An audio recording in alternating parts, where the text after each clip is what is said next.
Madame, Monsieur, bonjour et merci infiniment à vous de nous retrouver comme vous le faites chaque matin dans cette émission 10-12, le Zénith de ce vendredi 27 décembre 2019. On parle beaucoup de la politique africaine ces temps-ci au Cameroun. Non pas que ce qui se passe sous nos yeux soit insignifiant ou inutile, mais ce qui se passe chez nos voisins peuvent nous interpeller sur comment ce pays marche. On voit très bien qu'en RDC, République démocratique du Congo, Adolphe Muzito, qui a pris la tête de la coalition Lamuka, a proféré des propos polémiques il y a 2 jours. Adolphe Muzito demande à la RDC d'envahir le Rwanda parce qu'il estime que le Rwanda est le début et le commencement et la fin des problèmes de la RDC. Et il demande donc à la RDC d'envahir et d'annexer le Rwanda qui, selon lui, est un petit pays. Ces propos polémiques continuent à faire débat en RDC à Kinshasa puisque les autres membres de la coalition Achille Bembe, mais également Moïse Katumbi, se sont désolidarisés de ces propos de Adolphe Muzito. Ils trouvent que c'est très dur, que c'est hors contexte et que c'est donc quelque chose d'assez pas bien du tout que profère comme ça, que profère Adolphe Muzito, madame, monsieur. Donc c'est important que nous pensions à ces pays-là qui veulent maintenir l'Afrique dans cette mouvance guerrière, belliqueuse. Et donc on en parle ce matin pour nous dire que dans ce continent, nous devons être des voisins, même si beaucoup peuvent reprocher au Rwanda des choses et d'autres. Il est important que ces deux pays-là vivent dans la paix, la RDC et le Rwanda. Et quand des leaders politiques ont de telles pensées, ont de tels propos, il y a de quoi s'inquiéter venant de Kinshasa, venant de la RDC, madame, monsieur.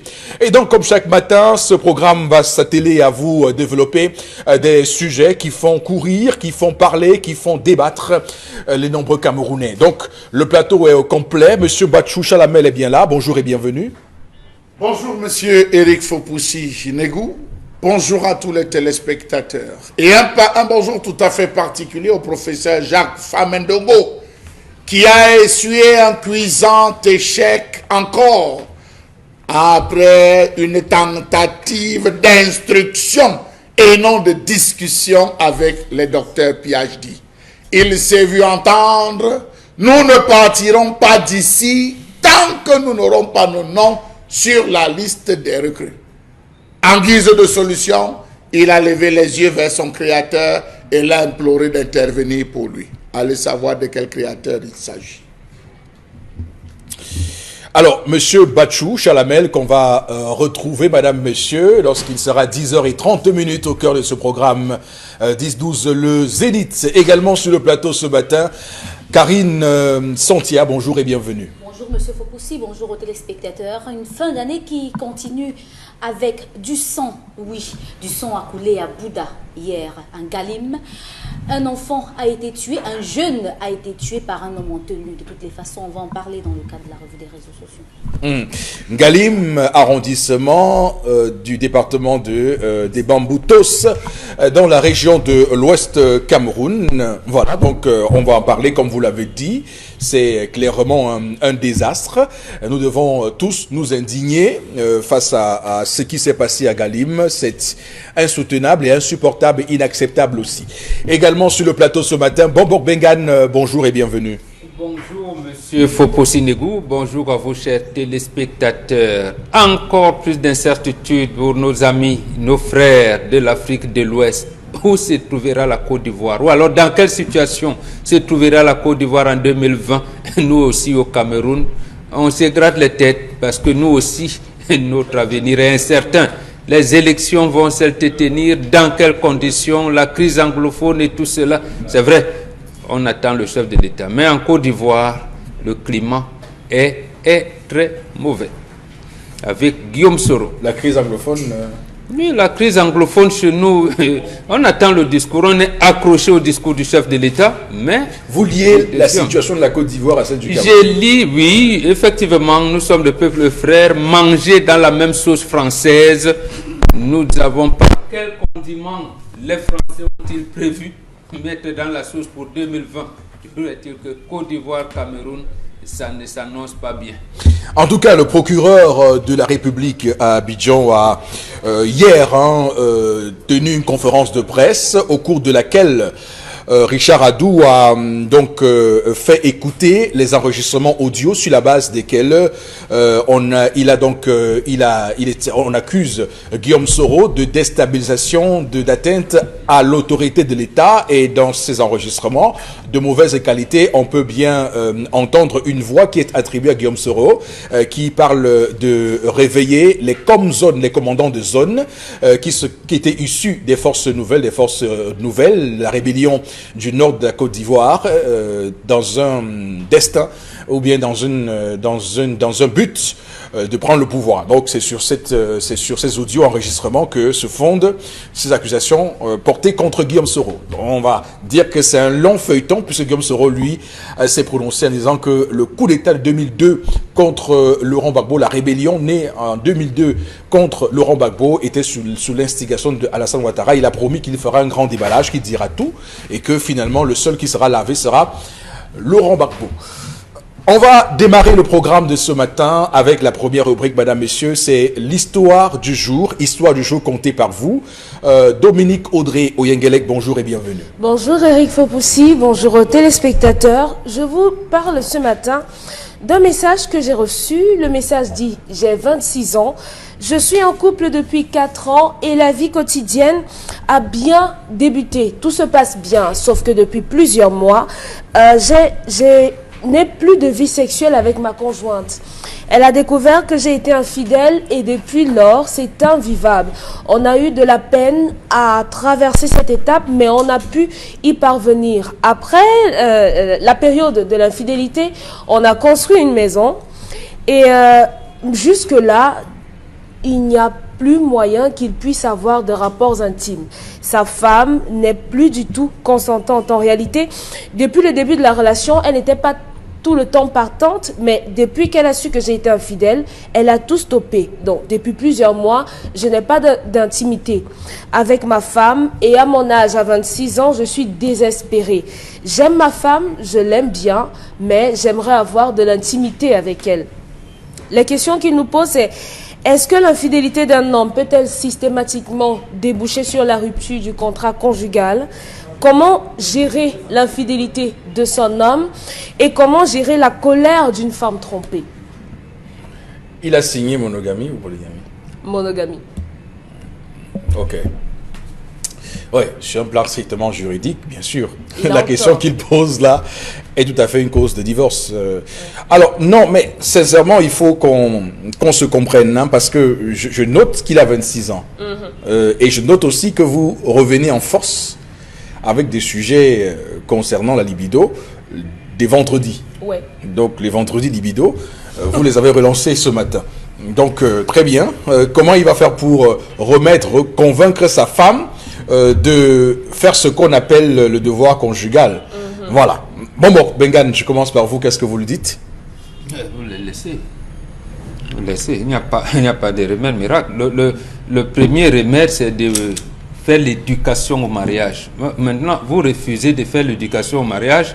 Vous dites que vous savez tout. Chacun peut rêver tout. Et il faut donc gérer les problèmes qui se posent à vous. Non, il faut peut-être penser le couple à la période d'observation. La période d'observation. Et cette période d'observation est mal menée. Précisément parce qu'au départ, ils ne se connaissent pas. Et c'est là le premier handicap que nous avons aujourd'hui. Ça veut dire que les familles ne se sont pas échangées les informations sur les enfants. C'est comme ça que ça se passe. Vous pensez que oui, on doit vivre ensemble, on doit se connaître, et chacun, dans ce que j'observe depuis 25 ans environ, c'est que chaque prétendant garde ses griffes à l'intérieur. Parce qu'il le veut, au moment où se retrouve donc en couple, que chacun va essayer de... Et ça veut dire que nous vivons aujourd'hui la période des relations de mesquinerie, de cachotterie. Et c'est pour cette raison que le mariage n'est plus synonyme de bonheur, comme à notre époque. Donc, ils sont dans cette période d'acclimatation, d'observation, où il faut laisser passer. Il faut laisser passer. Moi, je lui conseille de laisser passer. Madame est fâchée, mais ça ne vous interdit pas d'avoir une deuxième madame. Ça ne vous l'interdit nullement. Maintenant, comme il se fâche... Mais il sera en porte-à-faux avec le code civil, hein, avec la loi aussi. Dans les règles du mariage, il y a des choses qu'on ne refuse pas à son mari. Avec le code pénal aussi. Il y a des choses qu'on ne refuse pas à son mari. J'ai aussi vu une bagarre la semaine dernière où une femme a pratiquement cassé le lit conjugal. Je lui ai dit d'accord. Et maintenant, que faites-vous du sexe de votre mari? C'est bien le sexe de votre mari qui est allé quelque part. Vous faites quoi de ça? Vous avez cassé le lit. Elle m'a regardé. Je lui ai dit, puisque c'est ma fille. Elle a cassé le lit, pourquoi? Parce que son mari a été infidèle. Ailleurs, elle a cassé, ne dort plus ici. D'accord. J'ai dit oui, mais tu fais quoi de... Qu'elle ne dort plus dans celui-là. Qu'elle-même ne dort plus dans le... Non, c'est le mari qui ne dort plus. C'est pas que le mari elle a amené au mari de dormir parce que sur le mari est venu. le Il a lit dit tu conjugal. dors dehors. Il est venu dans l'énervement, il a cassé le lit, tu dors pas. D'accord. J'ai dit d'accord. Et maintenant alors, ton mari, tu fais quoi de lui? C'est bien lui qui est allé avec son sexe. Tu fais quoi? Tu coupes ça? Je rappelle que l'an dernier, à cette même période, nous parlions d'un cas dans le Grand Nord, d'une femme qui avait justement exécuté son mari, je vous fais utiliser le thème comme ça, avec de l'eau chaude. Elle est versée sur lui tout nu. Et il était mort de ses blessures. Donc, dans parce que le mari l'avait trompé. Dans l'éducation, nous disons souvent ici que l'homme ne dévoile pas l'infidélité de sa femme. Mais cela n'amène pas la femme à être frivole. Pourquoi on dit que l'homme ne dévoile pas l'infidélité? Mais ici, c'est plutôt justement, l'homme qui non, est ça va de infidèle. pair. Parce que dans l'éducation au mariage, quand on vous le dit, on vous prépare. Donc ça veut dire que la femme elle-même ne dévoile pas l'infidélité? Absolument. On vous dit, une femme qui va au mariage, on te dit, attends ton mari dedans. Attends ton mari à la maison. Ça veut dire que tu ne dois pas espionner son téléphone portable. Tu ne dois pas savoir. C'est ça, en fait. C'est ce que ça veut dire. Attends ton mari à la maison. Même si on te dit est-ce que lui aussi, il doit espionner sa femme? Non. Sur son téléphone? Non, du tout. D'accord. Du tout. Il laisse. Enfin, plus en fait. Match nul. Oui, tu ne espionnes pas le téléphone de ta femme. On Voilà. l'appelle, tu laisses. Mais tu as l'obligation de demander. Parce qu'il y a des heures où on n'appelle pas. On ne doit pas l'appeler. Mais toi, l'homme, on peut t'appeler à n'importe quelle heure. Donc, voilà, pour le cas précis, l'homme, je lui dis, laisse madame tranquille, laisse-la, continue à la cajoler, mais il commence à imaginer l'hypothèse où elle peut partir. Puisque vous avez dit que même en temps normal, elle n'est pas portée à ça. Elle allait donc à mariage faire quoi? Donc, ça veut dire que à 32 ans sûrement que vous ne serez plus ensemble. Commence à préparer le plan B. Oui, en la laissant tranquille, on la cajoler, mais vous préparez le plan B. Alors, Dominique Audrey, qu'est-ce que vous dites à ce monsieur? Ce que je dis, c'est que on a fini par accepter que les hommes sont infidèles de nature, parce qu'il y a quelqu'un qui m'a dit un jour, les hommes trompent pas parce qu'ils n'aiment pas, parce que c'est une maladie que vous avez tous. Donc maintenant, quand vous êtes malade et que vous faites la maladie, votre femme n'a pas à le savoir. Un peu de respect quand même. Un peu de respect. Maintenant, c'est normal qu'elle soit en colère. Une femme trompée perd en confiance en elle. Elle perd en estime parce qu'elle essaye de comprendre ce que la femme d'en face avait de plus. Ce que la femme d'en face avait de mieux. Forcément, elle se sent mal. Donc, aussi, on a des gens qui ne sont pas trop portés sexe. Généralement, au quartier, on dit qu'ils ne supportent pas beaucoup ça. Maintenant, est-ce qu'on va laisser une femme simplement parce que... C'est votre cas?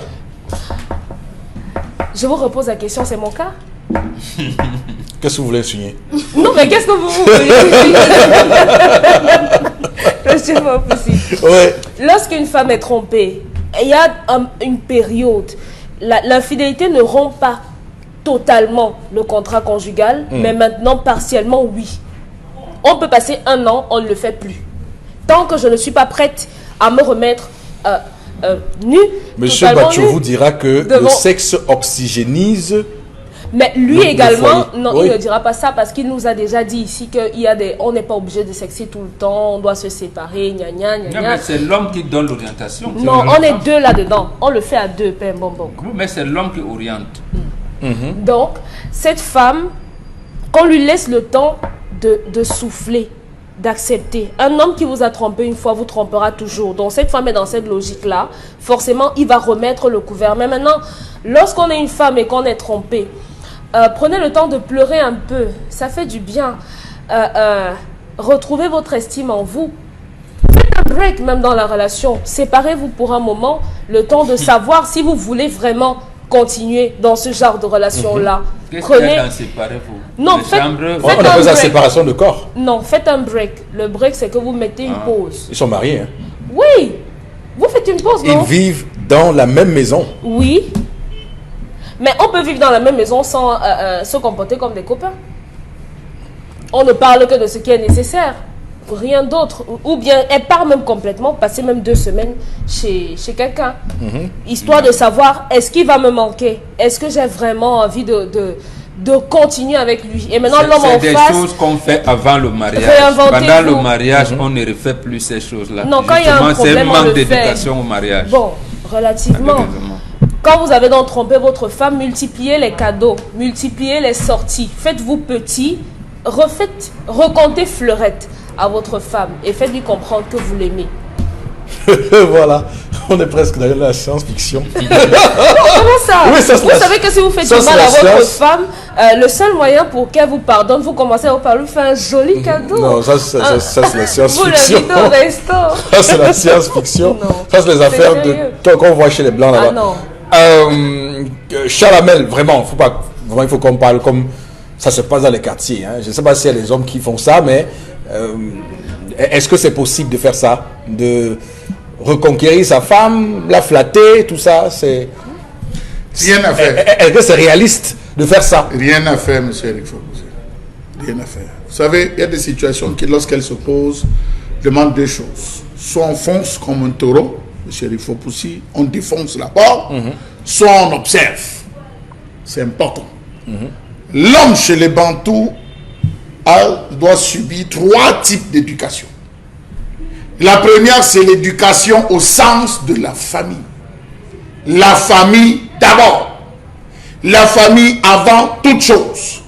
Monsieur Eric Fopoussi, si à 12h mon téléphone sonne, qu'il y a une urgence de famille, monsieur Eric Fopoussi, je me déplace. Je n'attends pas, je n'avertis pas, je ne demande pas l'autorisation, je dis je pars et je pars, monsieur Eric Fopoussi. Première règle, c'est le sens de la famille. La famille passe avant toute chose. C'est important de savoir. Quand je dis famille, c'est famille avec F. Ou bien grand F, il faut le comprendre. Non, je dis- Deuxième chose. Est-ce que la femme peut faire la même chose? Marié, non. Non, marié, non. Femme mariée, non. Elle est l'argent, monsieur, il faut pousser. Retenez ça, elle est l'argent. Attends, la Elle est femme l'argent. mariée change de nom. Ok, Elle devient d'accord. madame telle. Elle ne peut pas. D'accord. Deuxième chose, l'éducation au mariage. Mais bon, je sais pas votre photo est bon. On enseigne à l'homme comment gérer le mariage. À la maison, lorsqu'il commence à gueuler, le père dit, tu ne cries pas sur ta soeur, monsieur attend d'être marié.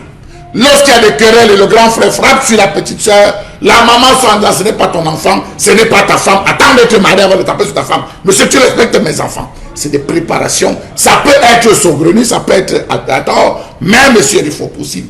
Voilà comment on éduque l'enfant au mariage. Monsieur, quand tu seras marié demain, je te vois, tu es très égocentrique, très égoïste. Voilà comment tu devrais gérer. Troisième point, parce que s'il faut le faire, ce sera long. Troisième point, l'éducation à la connaissance, au plaisir de la vie. C'est réservé aux femmes mûres. Ouais.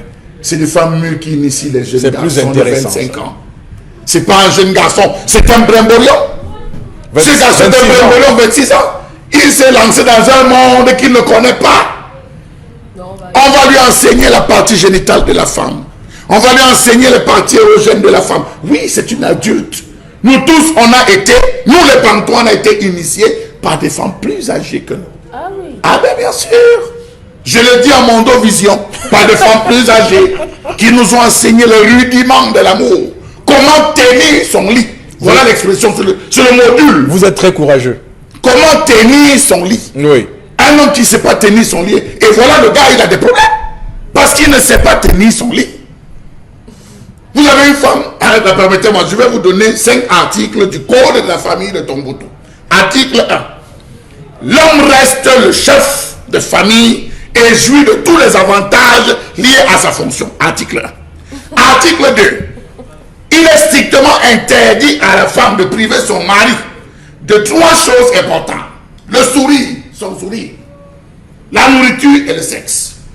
Troisième, la femme doit mettre tout en œuvre pour assouvir l'ensemble des plaisirs de son mari à temps et à contre-temps, qu'il ait demandé ou pas. Ça veut dire que je peux être couché sur le canapé. Vous estimez que je suis en manque, madame, vous le levez. Article 4. En cas de conflit avec son mari, la femme souffre d'attendre l'autorisation de parler. Article 5. La simple hésitation d'une femme à contenter son mari est digne d'une séparation. Séparons-nous. Donc, monsieur, il faut aussi. Si elle n'a pas su lui donner le sourire, Vous avez tout dit. la nourriture, le sexe, ils ne sont plus faits pour être mariés. 6 mois. Il fait comment pour passer une journée, monsieur, il faut aussi.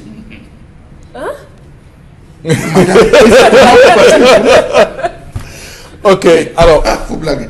j'avais une question, j'ai oublié. Ah bon. J'avais une question, j'ai oublié. Donc, il doit se séparer. Non, mais Chalamel, quand même, je veux dire, soyons quand même sérieux. Je veux dire qu'à un moment donné, vous avez cité les articles. Ouais. Nous sommes d'accord avec vous. Mais après, un homme a aussi besoin de sentir que sa femme est dans le truc, entre guillemets, Oui, que ce soit est emballée par ça. Je veux dire qu'elle est à l'aise par ça, tire aussi du plaisir par ça. Monsieur Eric Fopoussi, Oui. si une femme est très avertie, lorsqu'elle prend le téléphone de son gars, elle va dans la galerie et qu'elle se contente d'aller dans WhatsApp et elle se rend compte qu'il y a plein de films érotiques, elle devrait se poser des questions sur son mari. Il y a des femmes qui, lorsqu'elles vont se coucher, l'homme reste au salon pour regarder la télé. Non, c'est pas ça la Le question. sexe, non, c'est ça. Non, Chalamel, je repose. La femme a été déçue. La femme elle est fâchée. Elle est fâchée par quelque chose qui s'est passé. Elle ne devrait pas être fâchée parce qu'elle est la cause de l'infidélité en termes occidentalisés de son mari, puisqu'elle était non partante tout le temps. Non, c'est parce que... Monsieur, c'est ce qu'elle a dit là aussi devant vous, c'est ce qu'elle a dit, elle était non partante. Oui. Monsieur il faut pousser. Je vous ai dit qu'il y a 3 choses que vous faites chez vous. Si vous entrez chez vous, vous vous asseyez, vous demandez la nourriture, vous êtes mort. Un homme ne demande pas à manger chez lui. Si la nuit, c'est vous qui dites à votre femme que vous voulez sexer, monsieur, il faut pousser. Lorsqu'il est 4h30, c'est votre femme qui doit vous gratter le dos. Qui doit vous dire, chérie, tu ne sors pas d'ici là si tu n'as pas honoré ton engagement.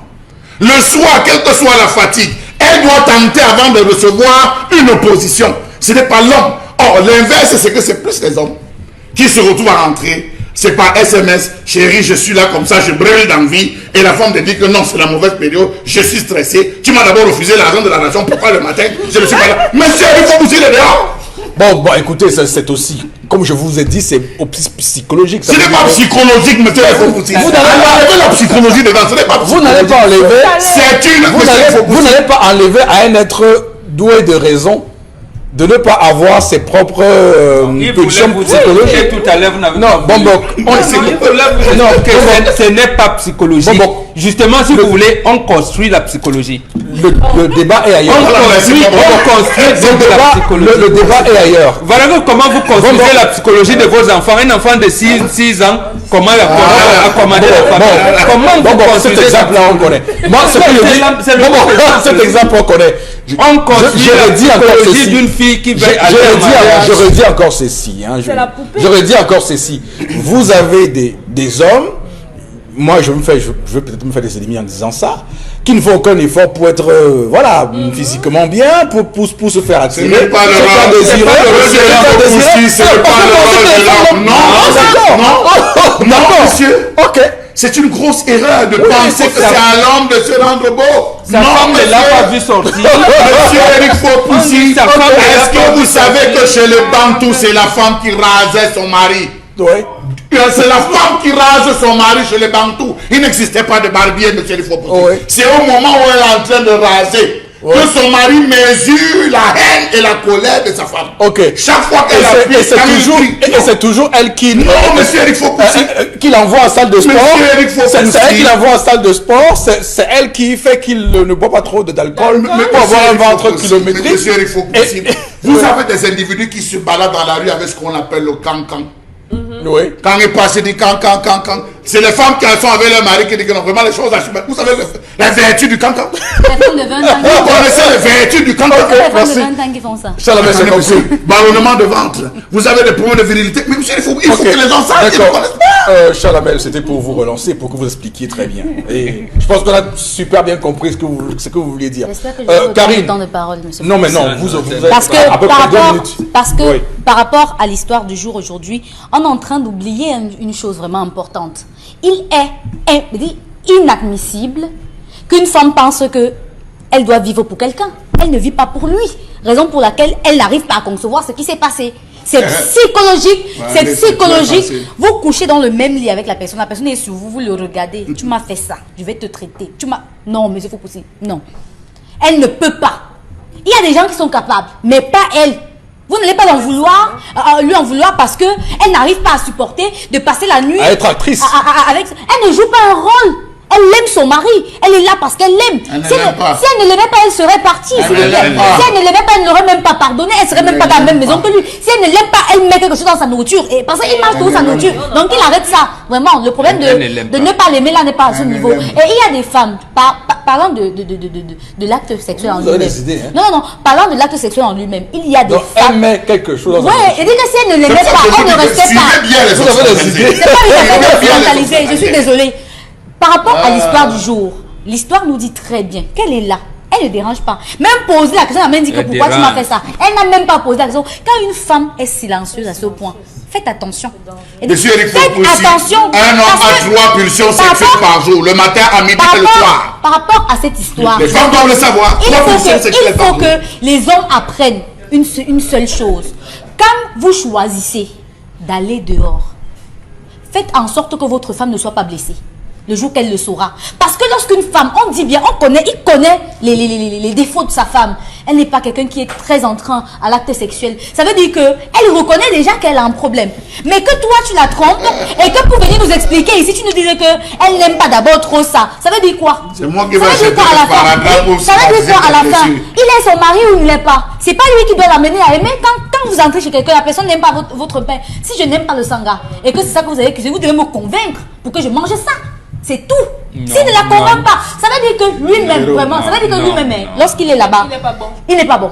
Qu'il nous excuse, il n'est pas bon. Et quand il a trompé, même je ne sais pas ce qu'il fait dehors, parce qu'il n'est pas bon. Une femme qui vit avec vous, qui est votre femme pendant 6 mois, vous ne la touchez pas, elle ne réagit pas, vous n'êtes pas bon. Vraiment. Ça, c'est une explication. Par rapport à cette histoire, l'acte sexuel est un phénomène psychologique d'abord. Quand ça ne donne pas là, ça va donner nulle part. Et dit, quand ça ne donne pas ici, ça ne va donner nulle part. C'est pour ça qu'il faut la volonté. Il ne l'a pas fait. C'est lui. Mais c'est pas lui, c'est la maman. C'est pas une affaire de maman. On est dans le mariage. Qui nous écoute ne le sait pas. J'ai dit, maman, prenez votre fille. On est dans le mariage. Elle ne vit pas avec sa mère. Elle ne vit pas avec sa mère. Elle vit avec lui. Et s'il veut savoir, il va parler de il n'a qu'à aller se renseigner avec lui. Et je vais vraiment dire, il faut apprendre, les hommes, apprenez à respecter vos serments. À 26 ans, récemment marié, tu as commencé l'infidélité. À 40 ans, ce sera grave. Monsieur Eric Faupoussi. Ce sera grave. Ce sera les maladies, les IST que tu vas ramener. Encore que, avant qu'il ne te touche, ma chérie, qu'il fasse des examens en venir. Vraiment.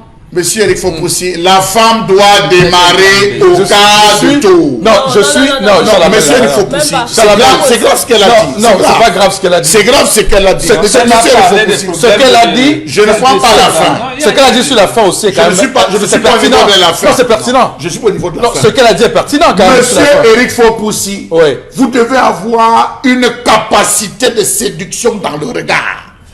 Vous regardez votre épouse, elle mouille. Permettez-moi de le dire trivialement. Monsieur Eric Faupoussi, excusez-moi, s'il vous plaît. Les gens qu'on a souvent traités de mouillards dedans sont les Ronaldinho dehors. Faites très attention. J'ai dit, faites très attention. C'est des femmes. Il y a trop d'actrices dehors, monsieur. Ok, merci. Mais s'il n'est pas le meilleur dans son pays. Alors, merci. Qu'est-ce qu'elle raconte avec Messi? Mais s'il n'est pas le meilleur dans son pays.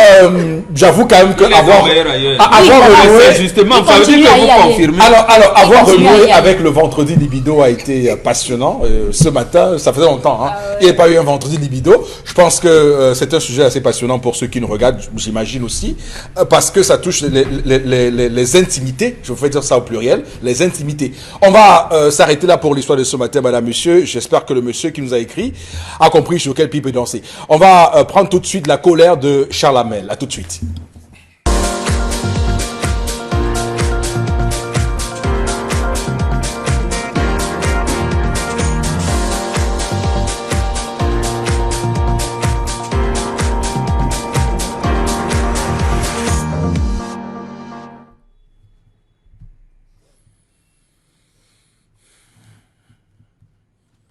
Je m'interroge ce jour sur la question de l'immigration dans ce pays.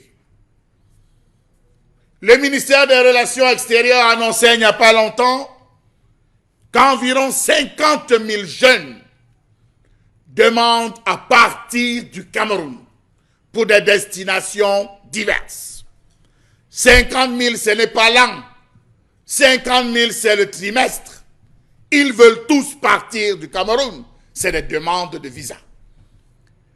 Pourquoi est-ce que le Cameroun semble-t-il vouloir tant se vider? Pourquoi est-ce que la jeunesse camerounaise semble ne plus être intéressée par les affaires du pays? Pourquoi un tel afflux d'immigrés vers l'Occident? Pourquoi ces gens prennent-ils des risques frôlant le suicide? Pourquoi ils se retrouvent face à des choix difficiles? Tel est le noir dans lequel on vit. Le gouvernement ne sait plus quoi faire de sa jeunesse. Une jeunesse abandonnée. Pourquoi quittent-ils alors leur pays? Est-ce par manque de patriotisme ou tout simplement le désir de l'aventure qui les pousse à prendre cette décision radicale? Comment voulez-vous qu'ils restent lorsque nos gouvernants n'ont jamais voulu résoudre la question du chômage et de la pauvreté qui constitue la principale cause de l'immigration? Comment voulez-vous que les jeunes restent dans ce pays alors que l'on vit une accentuation aggravée du sous-développement? Pas moyen de se débrouiller au pays car tous viennent de l'Europe. On importe la majeure partie des produits industriels et de consommation qui ont sur le plan local un coût de plus en plus élevé. En raison de la forte dévaluation de la plupart des monnaies, au nom de l'impératif du développement, les cultures vivrières qui devraient en principe alimenter les populations sont sacrifiées au bénéfice des cultures d'exportation. Comment voulez-vous qu'ils restent dans un pays où l'injustice sociale et la grande précarité ont fait leur nid? La lutte pour le pouvoir et l'accès aux richesses a ouvert des conflits intérieurs et extérieurs de plus en plus dévastateurs. Comment rester lorsque la violence est pratiquement devenue le mode usuel des relations sociales entre cadets et aînés, riches et pauvres, ethnies et religions différentes? Comment voulez-vous qu'ils restent lorsque les emplois sont rares et les salaires trop maigres, lorsqu'ils n'ont pas accès à l'eau potable malgré des réserves d'eau douce qui sont parmi les plus importantes du monde? À avoir un logement décent, une énergie de qualité et une prise en charge médicale convenable à un emploi sûr et périn. Comment voulez-vous qu'ils restent, ces jeunes, lorsque les pouvoirs publics tiennent un langage ambigu sur la question du chômage? Pour le Fonds national de l'emploi, c'est une question dont le taux de chômage est de 4,4%, alors que la réalité est différente sur le terrain. Comment voulez-vous qu'ils restent, alors que nous avons une croissance économique faible, une répartition inégale des revenus, une surpopulation étroitement liée à une forte croissance démographique? Comment voulez-vous qu'ils restent lorsque ce sont les mêmes qui sont au pouvoir depuis plus de 37 ans? Comment voulez-vous qu'ils restent lorsque ne s'offrent à eux que des métiers informels tels que laveur de voitures, moto-taximan, la sauvette, le petit commerce, call-box, taxi, société de gardiennage, pour ne dire que cela? Pour faire simple, comment voulez-vous qu'ils restent lorsqu'à la simple ouverture d'un petit commerce de rien du tout, vous avez 3 agents des impôts qui vous harcèlent? À la suite d'un incendie, d'un grave accident de circulation et inondation dans lequel vous avez tout perdu, vous n'aurez aucune agence d'assurance qui va, dans la même lancée, faciliter, assumer et vous dédommager. Oui, aujourd'hui on se retrouve à crier, on se retrouve à pleurer, 50 000 demandes. Prenons tout simplement ceux qui sortent avec des visas commerçants pour les États-Unis. ça va chercher dans les 243 000 francs CFA. Multiplié de cela que par 25 000, ça donne combien? Et pour la France, ça donnera combien? Calculez tout cela réuni, vous allez vous rendre compte que c'est encore nous qui donnons des milliards aux autres. Tout cela pourquoi? Parce qu'on cherche à vivre et non survivre. Parce qu'au Cameroun, on survit tous. Voilà, c'est une thématique qui nous permet de comprendre une chose et son contraire aussi. Parce que après, vous savez que la question des migrations fait rentrer en compte la question de la diaspora. Est-ce que lorsqu'on a une grande diaspora, ça veut dire que est-ce que c'est une bonne ou une mauvaise chose? Quelles sont les raisons pour lesquelles les gens quittent le pays pour aller ailleurs? Les raisons les plus souvent évoquées, c'est qu'ils n'ont pas pu trouver leur compte sur le territoire camerounais et ont dû aller chercher meilleure fortune ailleurs. Le Cameroun, d'ailleurs, on va dire que les pays comme la France, le Gabon sont les pays en tête des destinations pour les Camerounais qui quittent ce pays. Il y en a d'autres aux États-Unis qui vont. Les raisons sont diverses. Il y en a qui vont pour les études, il y en a qui prennent la mer Méditerranée, qui vont parce qu'ils veulent trouver l'Eldorado. Donc tout cela nous permet de poser la question parce que tout récemment ici nous parlions de la question de la Libye avec ces nombreuses personnes qui étaient rapatriées au Cameroun parce que étant partis par la route, ayant subi l'esclavage là-bas ou ayant été pris au dépourvu par des passeurs. Vous avez également les cas des pays comme le Koweït ou les Émirats Arabes Unis où nous avons nos jeunes sœurs qui y allaient et qui subissaient là-bas des sévices corporels tout à fait, on va dire, ignobles. Donc c'est une question importante parce que ça fait rentrer en compte beaucoup de paramètres qu'on doit étudier avec beaucoup de sérieux. Donc bon, Bengan, quel est l'avis pertinent et profond que vous pouvez donner sur la question de l'immigration? D'abord, deux clichés. Le premier, peut-être votre génération ne connaît pas cette chanson-là parce que vous êtes dans le Nyangono. Il y a Tala André Marie, je vais à Yaoundé, Yaoundé la capitale. Je vais chercher une vie meilleure. Ça veut dire que le jeune, on doit créer les perspectives pour lui. Nous le disons ici, le jeune a ce qu'on peut avoir des passions. C'est encadré par les parents. Et au fur et à mesure de son évolution en âge, les parents doivent l'observer. Quand vous inscrivez votre enfant à l'école à 3 ans et demi, vous ne demandez pas son avis. Voilà, vous commencez même à prévoir s'il peut être ingénieur, s'il peut. Maintenant, pendant qu'il progresse, vous jugez ses capacités. Est-ce qu'il est plutôt sportif? Est-ce qu'il est? Le deuxième cliché, je pense que le dernier voyage de Achille Mbembe au Cameroun remonte en juillet 1993. Il avait accordé une interview à Charles Ndongo à la CRTV. Et quand il terminait cette interview, Charles Ndongo lui avait posé une question. Qu'est-ce qu'il pense de la jeunesse? Il a marqué un temps d'arrêt. Il a dit, à notre époque, les jeunes se battaient pour avoir une place au soleil. Aujourd'hui, dans mon pays, les jeunes sont les forçats contre la mort. Donc, ils luttent pour ne pas mourir. Voilà dans quelle situation se trouve, pour répondre à votre question, la jeunesse aujourd'hui.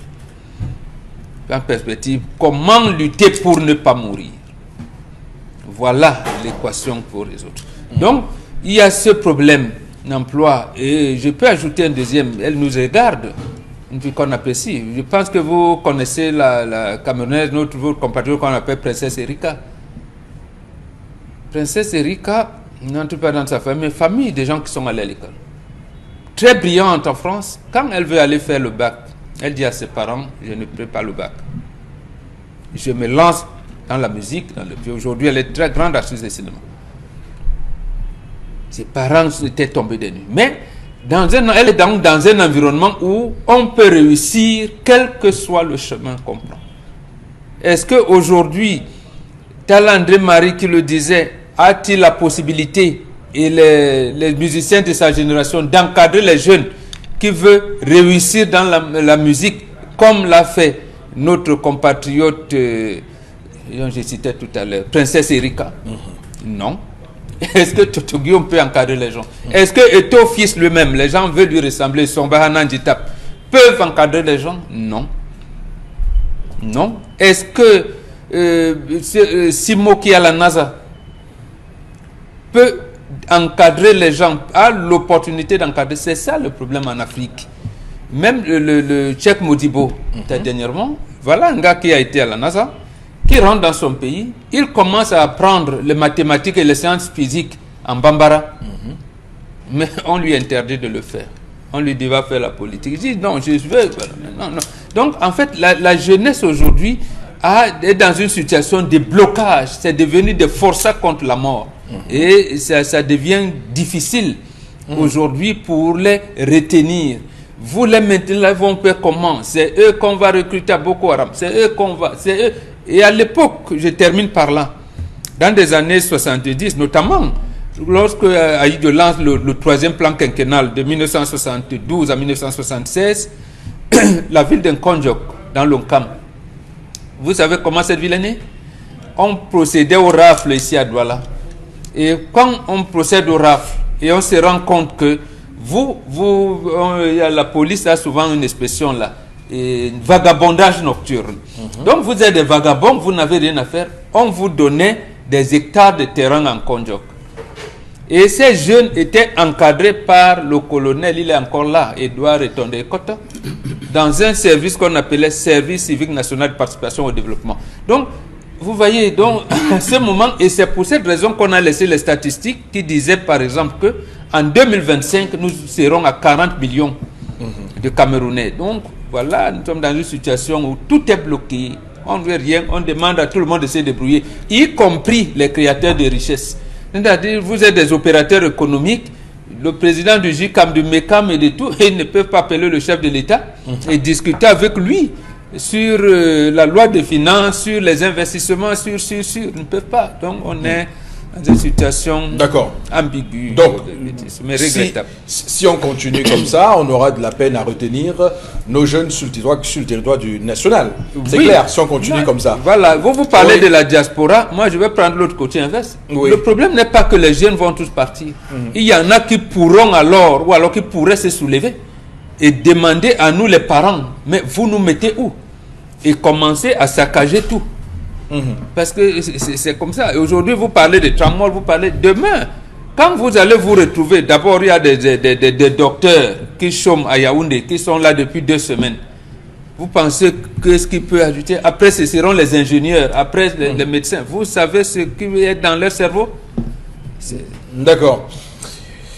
Alors, Dominique Audrey, sur cette émigration, le plus souvent de manière clandestine, parce qu'on prend les voies très compliquées du désert et du Sahel, pour vous, justement, qui observez tout ce qui se passe dans ce registre-là, quelles sont les grilles de lecture que vous avez? Je commence d'abord par dégager les responsabilités qui sont celles... pour moi, c'est la tête de l'État. Le chef de l'État qui est le principal responsable de ces différentes immigrations, qu'elles soient clandestines ou régulières. Oui. Voilà. Parce que quoi? On assiste de façon globale à une malgouvernance de l'État.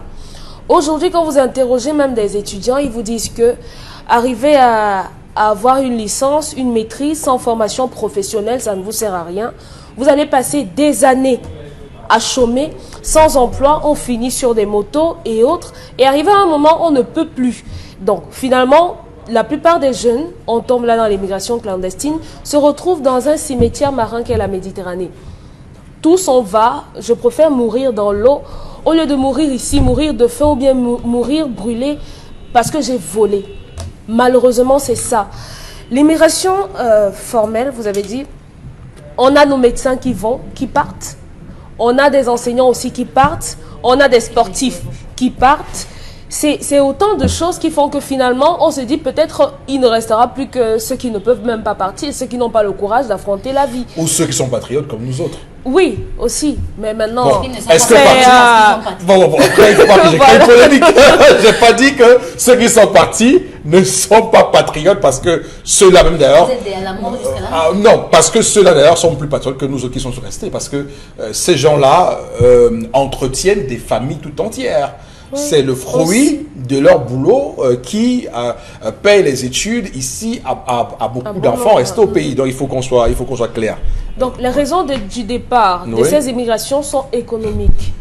généralement même elles se veulent politiques et Oui. à côté parfois social, dont l'économie influe d'abord sur le départ de ces personnes-là qui n'ont pas la possibilité de se prendre en charge. Parce qu'on a en face de nous des gouvernants qui s'éternisent là, qui n'offrent pas de chance aux autres, aux jeunes, aux plus jeunes, d'accéder au pouvoir ou bien D'accord, au très miel. bien. Ouais. De goûter aussi au miel. Au miel. Oui, voilà. Reprenez-vous aussi cette expression, elle est toute belle. Goûter aussi au miel. Alors, Karine. Alors, le flux des migrations au Cameroun est très important. Et cela, malgré le fait que les conditions d'obtention des visas sont difficiles et très serrées. Il y a des personnes au Cameroun qui sont à la 7e tentative pour avoir un visa pour aller au Canada, qui disent que l'année prochaine, elles vont encore essayer. Je connais des personnes qui sont aujourd'hui à leur 4e tentative, qui ne baissent pas les bras. Oui. Et la caution, ce n'est pas 2 francs, par exemple. Mais les personnes continuent. Quand on lance, par exemple, une loterie américaine, voyez combien de personnes vont jusqu'à s'inscrire. Cette année, même, on a dit qu'il y avait un problème. Il y avait les conditions. La nouvelle condition, c'était d'avoir le passeport. Jusque-là, les Camerounais ont souscrit. Ça veut dire que tous les Camerounais sont prêts à partir parce que chacun d'entre nous là a un passeport. On attend seulement la bonne occasion pour partir. Parce qu'on ne nous offre rien. Rien d'autre. Vous voulez travailler, il n'y a pas de travail. Vous voulez aller à l'école, il n'y a pas moyen. Qui va payer vos études? Lorsque vous trouvez quelqu'un qui réussit à payer vos études jusqu'à un certain niveau, il vous dit, mais non, il y a des petits derrière vous. Est-ce que je vais continuer à m'occuper de vous? Il y a des petits. Maintenant, il vous faut travailler pour pouvoir payer vos études. Mais est-ce qu'on paye les études à 2 francs? Vous allez fréquenter dans quelle université? Les universités où les enseignants n'arrivent que de manière horoscopique? Ou les universités où les enseignants sont tous les jours en train de gréver? Vous allez fréquenter, vous allez faire vos classes où? Et quand vous allez finir, vous n'aurez même pas encore fait de stage académique. Lorsque vous allez déposer un dossier, le jour où on va faire l'entretien, on va vous demander quelle est votre expérience professionnelle. On a de l'expérience professionnelle en sortant directement de l'école. Il y a quelqu'un qui a de l'expérience à une profession en sortant directement de l'école, encore plus est, qui plus est, sort de l'université publique. Qu'est-ce que ça nous donne à nous? Raison pour laquelle vous voyez, les gars disent que mieux vaut mourir en allant ailleurs que de rester au Cameroun et ne rien avoir. Vous avez vu récemment comment est-ce qu'on a dû rapatrier plusieurs de nos frères camerounais ici pour qu'ils retournent dans leur pays. Pourquoi? Parce qu'on les a trouvés en Libye. Vous avez vu tout le vacarme que ça a fait au niveau mondial. Et vous, les Camerounais qui sont rentrés là, ils ont eu combien? C'était 27 000 ou 67 000 francs? 65 000 francs pour que chacun puisse rentrer dans sa famille. Et avec vous allez faire quoi? Avec vous allez faire quoi? En Côte d'Ivoire, ils ont donné 200 000 francs. Vous allez faire quoi? Parce qu'on ne nous donne même pas l'opportunité, ne serait-ce que de rêver. On ne rêve pas. Ok. Alors, Chalamel, le commentaire supplémentaire que vous faites de cette question doit évidemment s'inscrire dans les effets pervers de cette émigration. Monsieur Eric Fopoussi, à la fin du premier plan quinquennal, le président Babatoura Amadou Ahidjo rassemble l'ensemble de ses ministres et leur pose une question. Nous aurons à ce stade combien de retraités? Combien sont aux portes de la retraite? C'était une question qu'il avait constamment, M. Eric Fopoussi. Combien sont aux portes de la retraite? On lui donnait estimativement, il demandait qu'on lui sorte département ministériel par département ministériel les besoins qu'on avait en termes de ressources humaines, M. Eric Fopoussi. Il avait une éternelle question qui lui venait à l'esprit. Que devons-nous faire pour créer l'emploi, pour retenir les jeunes, pour permettre aux jeunes de mettre en exergue leurs compétences? Si nous ne misons pas sur la jeunesse, nous avons échoué, disait-il tout le temps. Ceux de son époque qui sont vivants encore de ce jour peuvent le témoigner. Monsieur Eric Fopoussi, une autre question, et la dernière dans tous ces conseils, c'était comment accompagner les jeunes. C'est là où plein d'entreprises sont nées, M. Eric Fopoussi. C'est là où il a créé des entreprises. On lui dit non, du côté de Banjok, on a des jeunes, vraiment l'affluence est en train d'arriver. Il dit, qu'est-ce qu'on peut faire là-bas? Qu'est-ce qu'il y a? On dit que non, on fait la canne à sucre, on fait le manioc. Il dit, créons une société là-bas. On crée une société, on paye difficilement. Vous avez des gens qui cherchent à venir à Douala. On va à Konsamba. Comment bloquer les jeunes en Konsamba? Comment aller à Bafoussam? Retenir les gars à Bafoussam? Voilà autant de choses en termes de planification qui faisait en sorte que de nombreuses personnes évitaient de penser d'aller ailleurs. Je vous prends un cas, M. Fopoussi. Vous avez vu la Libye. Combien de Libyens vous voyez dehors? À l'époque de Muammar Kadhafi, c'était combien? Qui voyageait? Même les Gabonais. Les Gabonais sont combien? Comme ça, quand on est sur discutons. Les Gabonais, combien de Gabonais abandonnent leur pays pour aller? Ils sont peu nombreux, M. Fopoussi. Parce que là-bas, même si ce n'est pas ce qu'on croit, mais là-bas, on se bat au moins, M. Fopoussi, à retenir les gens, à proposer. Vous avez des jeunes qui proposent. On a eu le concept de start-up. On a eu ce que vous avez à chose, excusez-moi, je ne peux pas prononcer dans votre langage occidentalisé. À Boya, on a sur la Silicon Valley. Vous avez vu comment la qualité de c'est pas ça. Vous avez vu la qualité la Silicon Mountain. Voilà la Silicon Mountain. C'est Dominique Audrey qui m'a induit en erreur. Voilà, monsieur aussi. Vous voyez la qualité de clip. Des clips audio que les gars présentaient. Ouais. Vous voyez la qualité de concept que ces gars mettaient, les logiciels, les applications, ils proposaient. Mais la coupure Internet et tout ce que ça a fait, vous voyez là, on s'y retrouve aujourd'hui. Donc on se rend compte qu'il y a un plan mis en place pour assassiner et traumatiser la jeunesse. Lorsque le président Babatoura est parti, on a commencé à mettre sur pied ce que vous appelez le combat. Vous avez dans les ministères des gens qui arrivent avec la calme. À calme, fatigués. Mais M. Eric Fopoussi, vous apprenez qu'il a 55 ans. Vous voyez comment son dos, toute la courbature, vous savez qu'après 55 ans, vous avez le dos commence à se voûter. Que vous le voulez ou non, le dos se voûte. Vous êtes en train de partir. Mais vous les voyez arriver là tout fatigué. On vous dit que hey, le gars c'est à 54 ans. Parce que les combats sont entrés. On a trafiqué au niveau des cellules informatiques. Vous avez des gens qui ont tout fait pour se maintenir. Et ça passe. La jeunesse a quoi? Rien d'autre que la moto. Faites un tour. Faites un embouteillage. 5 petites minutes. Seulement pour le feu rouge, vous allez voir le nombre de motos. Et c'est là vous allez réaliser que, bon Dieu, ce qui reste là, c'est découragé, M. Eric Fopoussi. Oui, bon. Avancer, c'est mourir. Reculer, c'est mourir. Okay. Mieux vaut avancer et mourir. Alors, bon, on a longtemps parlé des causes. Ces causes-là, les conséquences, on peut bien voir que dans les années à venir, on aura beaucoup de soucis parce que on a beaucoup parlé de ceux qui ont un travail, ceux qui n'ont pas de travail. Mais il y a aussi ceux qui ont un travail, qui sont bien formés, mais qui malheureusement, sur le marché de l'emploi international, justement, trouvent que ce qu'on leur donne au Cameroun n'est pas au niveau de ce qu'on leur propose à l'étranger.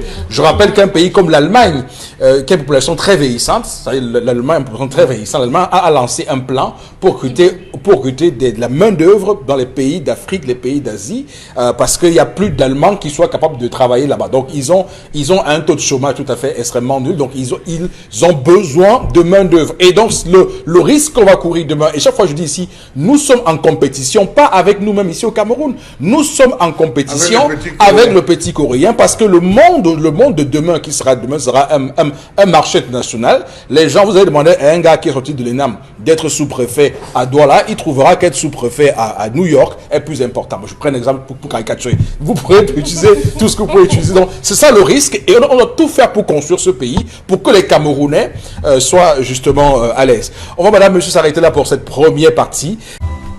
Retour sur ce plateau, madame, monsieur, deuxième partie de ce programme 10-12 le Zénith.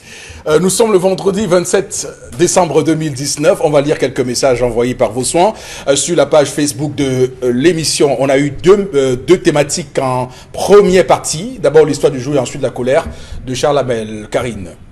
Oui, on commence avec l'histoire du jour. Oui, allez-y. À toi, mon beau, sache une chose, c'est bien d'aimer sa femme, mais il faut aussi être réaliste. Si tu as fait une erreur, alors essaye de la réparer en faisant des trucs qu'elle aime, négociation. Si elle t'aime comme je le pense, alors elle cédera. Si elle ne voit pas tes efforts, alors tire des conclusions et passe à autre chose, car elle n'a rien compris. La vie, c'est un tour. À ma sœur, c'est pas facile comme situation, mais cause avec ton mari et surtout ne lui donne pas l'occasion d'aller dehors. Vous êtes encore tellement jeune et sache que c'est à toi que revient la régulation de ton couple. Ne te laisse pas détourner et fais tout pour garder ton mari. Voilà. C'est un acte, vous savez souvent, c'est un peu comme dans les relations internationales.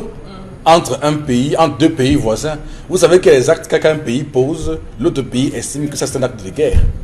Ça c'est une déclaration de guerre et c'est la guerre. Ça veut dire que, imaginez, la réponse qu'elle fait, c'est qu'elle ouvre un champ de conflit. Ça veut dire que il y a un conflit déjà, au lieu qu'elle cherche à arranger, elle ouvre un autre front de conflit. Donc, à ce moment-là, conflit fois chez deux. les occidentalisés, on dit à la jeune fille, ne t'éloigne jamais de ta serviette. Du côté de l'islam et de l'Ouest, on dit à la femme, ne t'éloigne jamais de ton pagne. Une femme doit toujours être en pagne à la maison. Parfois, vous voyez maman, elle se balade. Laissez-moi, vous voyez maman, elle se balade. Elle a le pagne au cou. Ce n'est pas des faits anodins. Charles Lambert, tu permets, à 20 heures, une femme mariée ne doit plus avoir de sous-vêtements. Voilà. Chez nous, c'est comme C'est ça. comme ça. Donc, quand vous restez là, des sous-vêtements à 20 heures, ça veut dire que vous n'êtes pas Le marié. problème, c'est que même le code civil, civil qui est consacré en fait un devoir. C'est-à-dire qu'on parle de devoir conjugal. Il en fait un devoir. Et c'est même une cause de divorce. C'est-à-dire qu'il y a des divorces où le couple a divorcé pour consommation du mariage, pour non-consommation du mariage. Mais qu'est-ce que vous faites dans des sentiments de la personne dont il est C'est un question? devoir. Non, je ne vais pas faire abstraction de mes émotions parce que vous avez dit que le code civil, Ne vous mariez donc pas. la charte de vous mariez pas. des trucs là. qu'est-ce Ne vous mariez pas. que l'homme Vous avez fait? pas Qu'est-ce qu'on entendu apprend à l'homme la lorsque la femme triche? On dit, Ne vous mariez pas. Hein. ne rends jamais public l'infidélité de ta femme. Nous, on le soumet. Est-ce que c'est pour demander à la femme d'aller? Dominique Mais Audrey. si. Elle ne l'a dit à Ne vous personne. mariez pas. Oui, si Parce c'est que le mariage, ça. c'est vrai. Ici. C'est pourquoi C'est je pense que vous avez compris.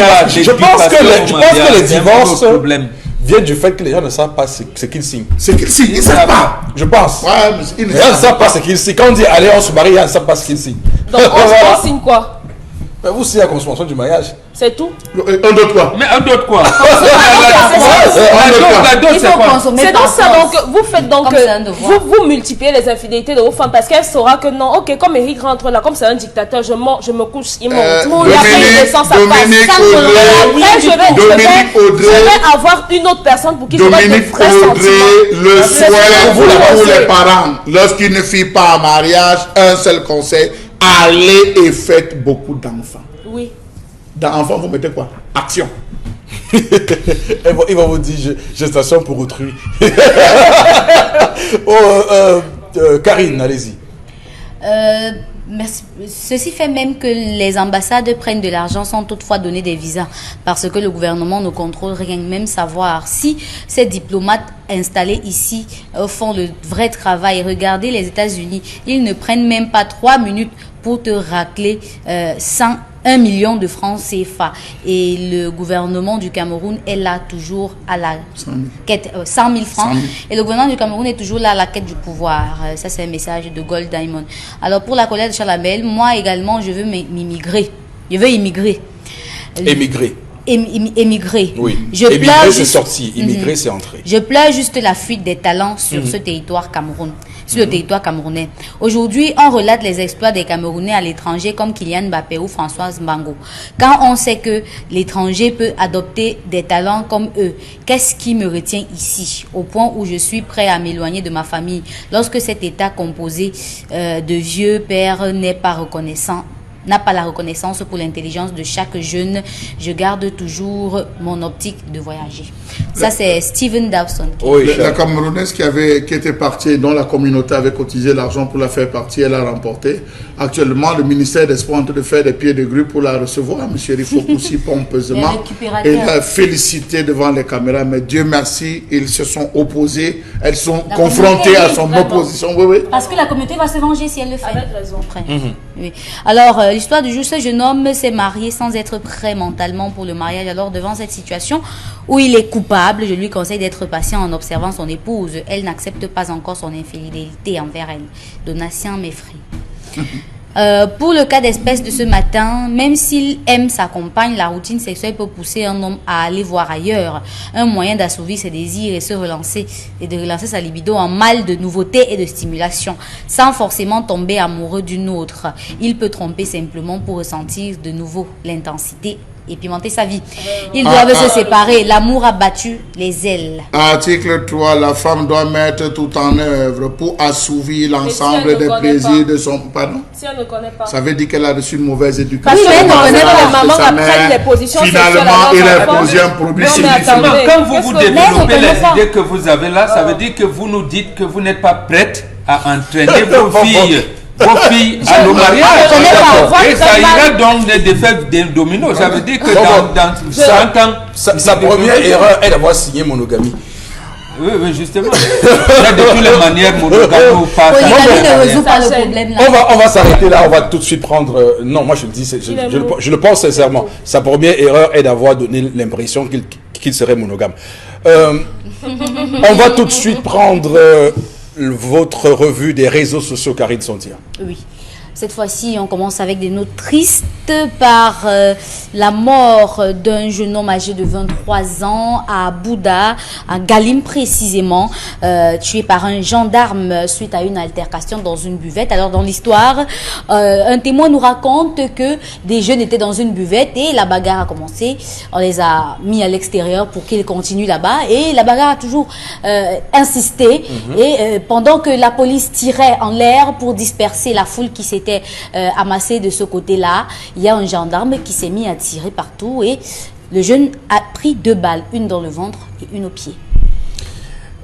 Bon, vous savez, des sujets comme ça, on va essayer de faire des liens. Et vous savez, quand on commence à faire les liens, on va tomber sur les gendarmes et on va commencer à refaire ce qu'on avait fait avant dans ce programme avec cette fameuse promotion de 2005 qui avait... 2015, pardon, permettez-moi la mémoire. 2015 qui avait connu, comme vous le savez, des éléments qui étaient, par leur comportement, avaient tiré sur les gens. Et donc, du coup, on s'est interrogé, quel est le problème de cette promotion 2015. D'abord, Bengan, moi je pose la question, ce qui s'est passé à Galim, pour vous, ça signifie quoi? Ça signifie qu'on ne fait plus de la police préventive et même de la police d'action. Qu'est-ce que ça veut dire?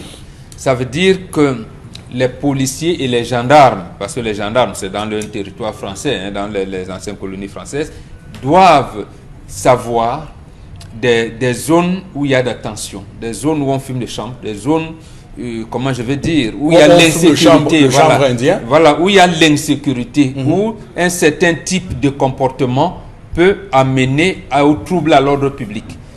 Première chose. Deuxième chose, ce ne sont pas les civils qui séparent les bagarres. Parce qu'il y a les forces de maintien de l'ordre. Ça peut partir de leur devoir régalien.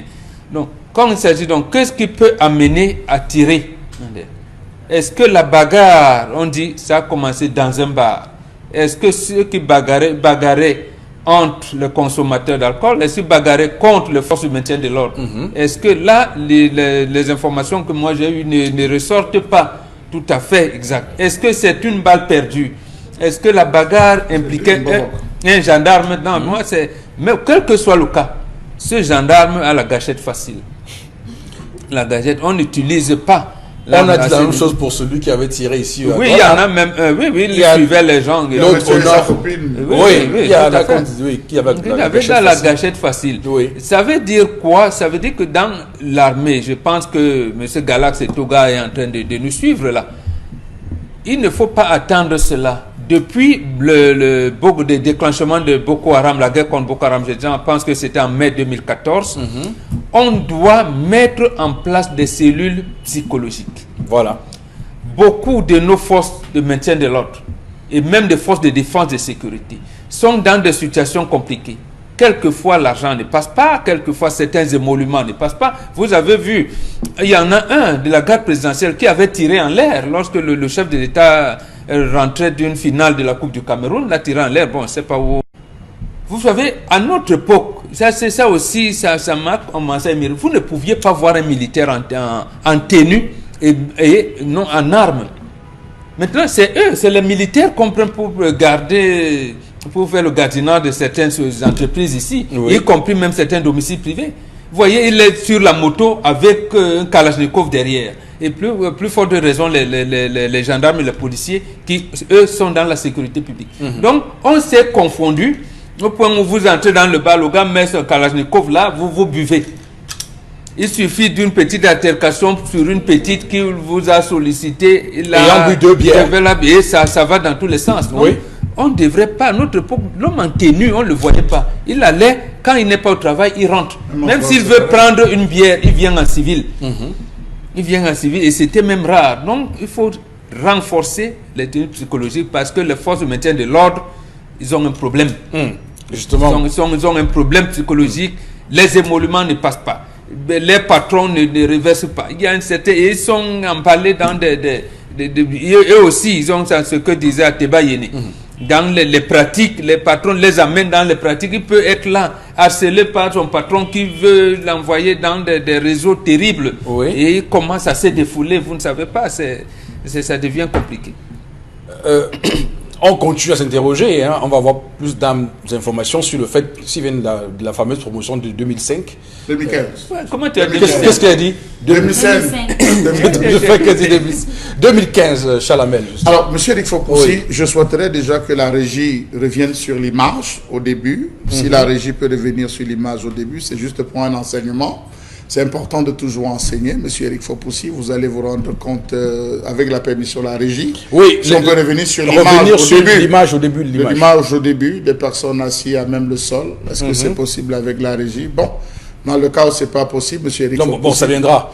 oui, c'est parce que je voudrais dire une chose à ce niveau. Lorsque vous voyez un homme au sol en train de pleurer, c'est dans le cas d'assassinat. Voilà. C'est-à-dire, c'est une particularité. L'homme au sol, vous voyez le père au sol en train de pleurer, c'est un assassinat.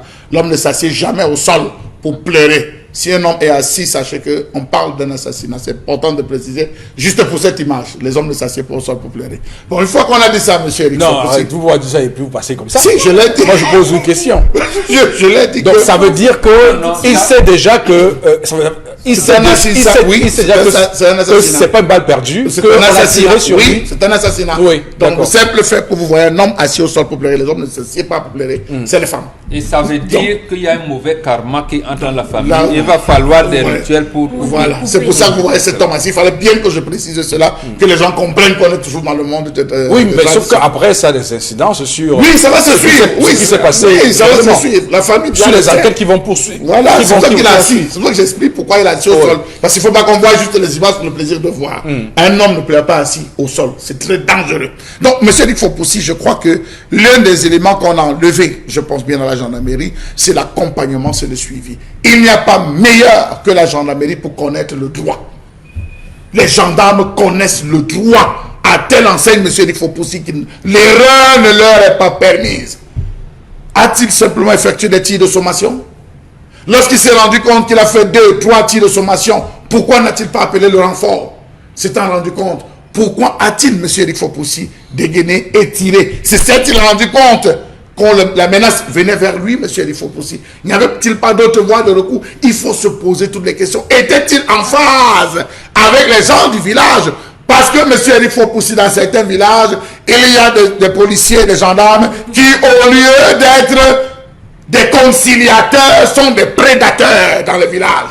C'est-à-dire, lorsque le gars se retrouve, M. Eric Fopoussi, on lui dit que un jour tu vas tomber, un jour tu vas tomber. Vous voyez, c'est des gars qui braquent, permettez-moi l'expression braquer, et les chauffeurs de taxi, et les benzikineurs. Si c'est à Douala, Qui raquettent. appelons l'expression comme ça, qui raquettent. Oui. Vous voyez, est-ce qu'il était en phase? Est-ce que quelqu'un n'a pas voulu? Il faut se poser toutes ces questions. Est-ce que le suivi psychologique encore il y est? On se rappelle que, peut-être mes souvenirs peuvent me faire défaut. Chaque 2 ou 3 ans, il repartait à l'école pour des formations, et des formations, des cours, oui, le recyclage pour les rappeler. Est-ce que ça se fait encore, M. Eric Fopoussi? Est-ce que la crise anglophone qui est arrivée n'a peut-être pas tout détruit? Parce qu'il faut avoir des éléments sur le terrain. Pourquoi a-t-il tiré 2 balles, M. Eric Fopoussi? Est-ce qu'il a paniqué? Était-il prêt? Autant de choses, il faudrait revoir le manuel. Et Dieu seul sait que la grande muette, elle seule connaît quelles sont les règles, les procédures. On dit qu'il est interpellé, il est gardé. Mais pour cette famille, c'est très douloureux. Oui, très, très douloureux. C'est 3 ans. Non, c'est triste. C'est une tristesse inouïe, mon Dieu. Dominique Audrey, votre commentaire sur ce qui s'est passé à Galim, c'est dans le département des Bamboutos, région de l'Ouest. Oui. Oui, dans une zone comme celle-là qui n'est pas... c'est un village. Moi, je ne sais pas pourquoi là-bas on utilise les armes. Les gendarmes ont toujours des armes. Bon, je veux dire que utiliser... Avec la région qui est en Afrique. D'accord. Moi, je me serais attendu à ce que, comme dans d'autres pays, on ait par exemple des matraques ou bien le truc qui envoie l'électricité là. Oui, au lieu d'utiliser d'abord les armes. Je ne sais pas si dans... Ils ont les gaz lacrymogènes. Par exemple. Oui, si c'était pour disperser la foule, on aurait pu lancer ça. Même en Les cas gaz de bagarre, lacrymogènes. on donne dans souvent les gaz lacrymogènes. Oui, même ici au marché d'Aïdo, on a lancé une fois, j'étais au marché, par exemple. Et peut-être le truc de l'électricité là pour dissuader les gens de faire, voilà, voilà. pour dissuader les gens. Je pense que les armes doivent être le dernier recours en cas de légitime défense, si leur vie est en danger. Mais maintenant, si ce sont simplement des gens qui bagarrent, il suffit de les arrêter s'il n'y a pas de bouteilles cassées. Bon, c'est pas si facile que ça. Et autres, parce qu'après, il ne faut pas faire de l'impression que c'est très facile de faire ça. Dans un bar, il y a plein de Monsieur, il faut monde. pousser 2 tirs de sommation, vous envoyez un tir seul bar de sommation. Oh, les gars vont se coucher. Non, arrêtez. À moins que le gars était Vous pensez traumatisé. que c'est facile? Oui, ben écoutez, c'est des gens qui sont dans les bars, on ne sait pas ce qu'ils faisaient dans les bars, donc arrêtez. C'est pas si facile que ça. Ce que je Je dis, vous dis que c'est pas... peut-être- Qu'est-ce qu'il est censé faire dans un bar en tenue? Non, est-ce qu'il était dans le il était à bar? l'extérieur, Il était à l'extérieur. Non, on a fait Mais sortir. Si vous avez écouté le reportage, on a fait sortir les. On a la bagarre a dans commencé le dans bar. Dans le bar. On les a fait Ils sortir. ont Et été- dans le reportage, on mentionne qu'il y a des gens qui ont fui, on a essayé de fermer le bar, mais ils sont entrés pour aller chercher les gens à l'intérieur. Donc il y a énormément de choses qui se sont passées. On ne sait pas trop ce qu'on peut dire à la famille parce qu'on ne peut rien leur dire là maintenant. Qui va pouvoir les consoler? Leur enfant est mort de la pire des manières. Maintenant, Et c'est Que déjà les cons- qu'on dedans les qu'il n'y a pas interpelle. de collation. n'est-ce pas? Bon, Oui. va dire. C'est donc déjà dedans, il n'y a pas de collation. D'accord. Bon, on va dire que nous savons que au Cameroun, les gendarmes sont très professionnels. Il y a quelques brebis galeuses. On ne jette pas le propre sur C'est tout pour un cela corps. qu'on interpelle le Ouais, patron. justement. Donc, non, C'est pour je cette fais cette raison. précision, pas contre ce que vous avez dit, ni oui, ce que absolument. a dit Dominique Audrey. Je signale juste que le corps de la gendarmerie est réputé être très bien formé au Cameroun et faire La un travail gendarmerie a été plus exceptionnel. proche des populations chez nous que Oui, la police. tout à fait. Parce qu'il y avait d'abord les brigades de gendarmerie avant que n'arrivent les unités Voilà. de sécurité publique de la police. Donc, s'il y a des cas de brebis galeuses, voilà, il est quand même de bon ton aussi qu'on signale tout cela. Et qu'on les punisse, surtout. Bien sûr, et qu'on les punisse. Alors, Karine, la suite. Deuxième sujet, on parle de cet incendie grave qui a ravagé cette nuit le marché des Kounou à Yaoundé un peu avant minuit. Des images pendant et après l'incendie témoignent de l'intensité du feu. Plusieurs commerces ont été détruits et le ministre de l'administration territoriale pour la Tangandji pointe du doigt les constructions anarchiques qui n'ont pas facilité le travail des sapeurs-pompiers. Mais les sapeurs-pompiers viennent quand il y a le feu. Comment faire pour éviter le feu? Les sapeurs-pompiers font comme si Non, mais c'est normal que le il feu a aussi arrive. expliqué justement qu'il y a des branchements anarchiques qui créent des courts-circuits Voilà. qui brûlent les marchés. Le vrai Faut pas- court-circuit, à faut notre pas- époque, quand il y avait court-circuit, le disjoncteur saute, Ok. il n'y a pas de feu. Alors, non. D'abord, une petite précision. Je rappelle que la direction de la protection civile est logée au ministère de l'administration territoriale. La direction de la protection civile est logée au ministère de l'administration territoriale. Donc, c'est de bon ton que le ministre soit sur les lieux. Donc, pour ceux qui se dérogeaient, mais qu'est-ce qu'il va faire là-bas? Non, il est dans son rôle d'y être. Maintenant, c'est quand même terrible. Dans ce pays, il y a une fâcheuse tendance, une recrudescence, une répétition Incendie dans les marchés. des marchés qui brûlent. Mombok. Les marchés naissent, grandissent et vieillissent. C'est ça, et on entretient. Il y a ce qui est... Mais votre lecture est aussi simpliste que Oui, ça? mais attendez, ça veut dire la chose simple suivante. Nous devons entretenir nos espaces marchands. Nous devons entretenir nos maisons, nos immeubles. Les deux finissent par comme on doit entretenir les femmes. Mais elles refusent d'admettre qu'on entretient aussi les hommes. Donc, ce terme entretien-là est très Vous avez pas oublié important. ça depuis 10 heures. Hein? L'entretien. Et en termes les techniciens parlent de maintenance. Oui. Moi, l'indigène, je parle d'entretien. Dedans, maintenance et entretien. Donc, quand vous n'avez pas intégré qu'on doit de temps en temps revisiter les marchés qu'on a conçus il y a 20 ans, qu'on a, y compris même les gens qui occupent, parce qu'il y en a, vous allez voir que celui qui avait pris la boutique en 93, il n'est plus là. Il avait peut-être vendu à quelqu'un sans que le régisseur de marché ne soit même au courant, qui a sous-traité à tel, qui a sous-traité. Peut-être que le compteur avait eu des problèmes, il a commencé à rafistoler. On entretient, c'est ça le rôle des régisseurs. Et surtout, parce que pour ce marché relève de la communauté urbaine de Yaoundé, ne relève pas je pense que c'est Yaoundé 4 là. Oui, c'est Yaoundé 4. Voilà, c'est même à 2 pas de la mairie. Voilà. Donc c'est la communauté urbaine qui ne fait plus d'entretien. Allez dans les bâtiments publics, vous allez voir les toiles d'araignée partout, les tout et tout. Donc c'est un problème de maintenance de nos immeubles. Des problèmes de maintenance d'entretien. Oui. Alors, Chalamel, est-ce qu'on peut imaginer, moi je pose la question sans chercher à polémiquer, des causes criminelles dans cette affaire?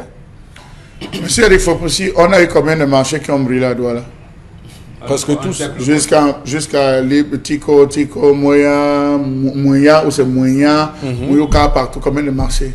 La suite a été laquelle? Des repreneurs, des bobos, des fémans, des repreneurs qui sont venus derrière en disant on va reconstruire le marché, qui ont fait un investissement en complicité avec les membres de la communauté urbaine des différentes villes pour pouvoir s'installer. Donc, monsieur Eric Fopoussi, pour moi, les affaires de marché qui brûlent, c'est une affaire de gombo. Le dernier en date, c'est l'affaire du marché Mbopi. Vous avez vu comment le marché Mbopi a pris feu. Lorsque les gens sont venus, ils ont dit qu'ils veulent reconstruire. Eux-mêmes, les commerçants, ont dit qu'ils cotisent pour reconstruire. Le délégué de la communauté urbaine a dit que personne ne construit rien sur ce marché. On apprend qu'on est en train de construire, ou c'est une centrale, ou c'est quoi, ou qu'on est en train de faire là-bas. Il y a aussi ce marché Vous avez eu le marché central, monsieur Eric Fopoussi. Lorsque le marché a pris feu, ça a été pareil. C'est toujours les hommes de main de la communauté urbaine qui sont venus dire personne ne récupère la boutique, personne ne fait. Donc, monsieur Eric Fopoussi a observé, il ne faudrait pas être un aveugle pour refuser. Il ne faut pas être naïf. Il ne faut pas être naïf pour refuser de voir cette affaire. Quelle est cette histoire que chaque jour, vous savez, les autorités viennent prendre les gens pour des cons. Et c'est ce qui énerve à la fin. Que le ministre se place pour dire que branchement anarchique, marché central, branchement anarchique, marché Bonamoussali, branchement anarchique, marché Congo, branchement anarchique. La solution, c'est laquelle? La chanson, c'est un refrain qui fatigue. La chanson, Permettez-nous de rire, Chalamel. Alors, ce que vous voulez soulever, c'est que dire ça, c'est un peu faire comme Ponce Pilate. Parce qu'après, ils sont responsables de safety. De safety. Ils doivent s'assurer que les marchés, ils doivent contrôler les branchements, ces branchements-là. Monsieur Eric Fopoussi, vous avez au moins ici à Douala 6 à 7 marchés où les commerçants se sont réunis. Ils ont totalisé pas moins de 12 millions de francs CFA. 12 millions de francs CFA, ils sont allés rencontrer Eneo. Ils ont dit voici l'argent, venez nous abonner. On a toujours eu des petits patrouages de la communauté urbaine où les gens sont sortis en disant que non, jamais, vous ne devez pas vous abonner, vous ne devez pas faire ci. C'est ça cette république. C'est ça, et on a le courage de le dire. C'est une république de dictature, monsieur le Fopoussi. Pompier pyromane, donc. Et vous avez bien dit, il est responsable de la protection civile. Voilà, protection, ça veut dire qu'il faut éviter les catastrophes, comme j'aimais le répéter, cette phrase. Voilà, de cette phrase de Henry Kissinger. L'homme d'État s'est défini non pas par la grandeur de ses objectifs, mais par la catastrophe qu'il saura éviter à son peuple. Mais lui, il protège les civils. Quelle mesure de protection? On parle des bouches d'incendie. La ville de Douala a 18 bouches d'incendie. La ville de Douala a 18 bouches d'incendie. Vous savez, chaque fois là où il y a incendie, quand il y a incendie, on va prendre de l'eau, c'est à l'aéroport. Voilà. C'est à l'aéroport. Même les sapeurs-pompiers ont des difficultés à trouver les bouches d'incendie. Alors, à 7e, en face du commissariat 7e, il y a des bouches d'incendie. Est-ce que l'eau coule? C'est des rats qui sortent. Alors, double balle, il y a des bouches d'incendie. Allez voir, c'est des rats qui passent, même les toiles d'araignée. Même à... Dans les marchés, c'est grave. Oui, c'est même à, comment on appelle ça, parcours vite à Makepe, il y a une bouche qui est bloquée là. Voilà, qui est bloquée. Donc, allez voir. Mais qu'est-ce qu'on raconte tous les jours? Un blanchiment anarchique. Alors, Dominique Audrey, moi, ce qui m'a marqué avec le marché des Kounou, d'abord, c'est un marché très couru. Il faut qu'on soit d'accord, c'est un marché très couru. C'est Petit Mbopi. C'est où? C'est Petit Mbopi. Oui, voilà. On appelle le marché là Petit Mbopi. C'est un marché très couru. Moi, ce qui me chagrine, c'est que le marché a tout brûlé. Permettez de parler un peu trivialement, mais c'est que la fureur des feux a rasé le marché. Avec il avait arrosé de l'essence. Il n'y a rien de récupérable. Je ne sais pas si un incendie peut causer ça. Je veux dire que c'est complètement rasé. Malgré que les gens soient arrivés. Oui, ils sont arrivés, les feux, je veux dire, c'est comme si quelqu'un était venu verser l'essence. Toutes les boutiques où se contaminent. Oui. Mais ce n'est pas en boîte. Donc, non, mais sincèrement, dans toutes les boutiques. Sincèrement, ce qui va se passer là-bas, ça veut dire que, et c'est où je vous rejoins, ça veut dire que vous allez avoir un repreneur qui va dire qu'il va reconstruire le marché et il va vendre les boutiques à des prix exorbitants comme on l'a souvent vu dans ce pays. On va vous parler partenariat public-privé. Voilà. J'espère que les commerçants ne vont pas l'accepter. Ils n'ont pas le choix. Mais Ils n'ont pas le choix. Monsieur, je pense qu'on arrive. Là, on les a mis dans une position où ils ne peuvent même pas évaluer les marchandises qui sont passées. Ils n'ont pas les factures, ça et tout. Justement. Tu vas sur la base de quoi vous allez dire que j'ai perdu par exemple 20 millions de marchandises. D'abord, beaucoup là vont rentrer au village. Les AVC, vous oubliez les AVC. Vous oubliez qu'il y a des gens qui ont fait des crédits, monsieur Eric Fopoussi, pour tourner décembre. Pour tourner décembre. Mais vous blaguez, monsieur Eric Fopoussi. C'est des morts qu'on va enregistrer. C'est des morts. Le simple marché Congo qui avait brûlé, on a enregistré 20 morts. Et pas n'importe lesquels, monsieur Eric Fopoussi. On a eu 13 cas d'AVC. Je dis marché Congo. Et il y avait beaucoup qui sont entrés au village, qui sont partis de Douala pour entrer dans leur village. Tous les jours, les commerçants qui sortent de ces marchés brûlés là se plaignent que le montant auquel on leur donne les boutiques là, ils ne peuvent pas s'en sortir.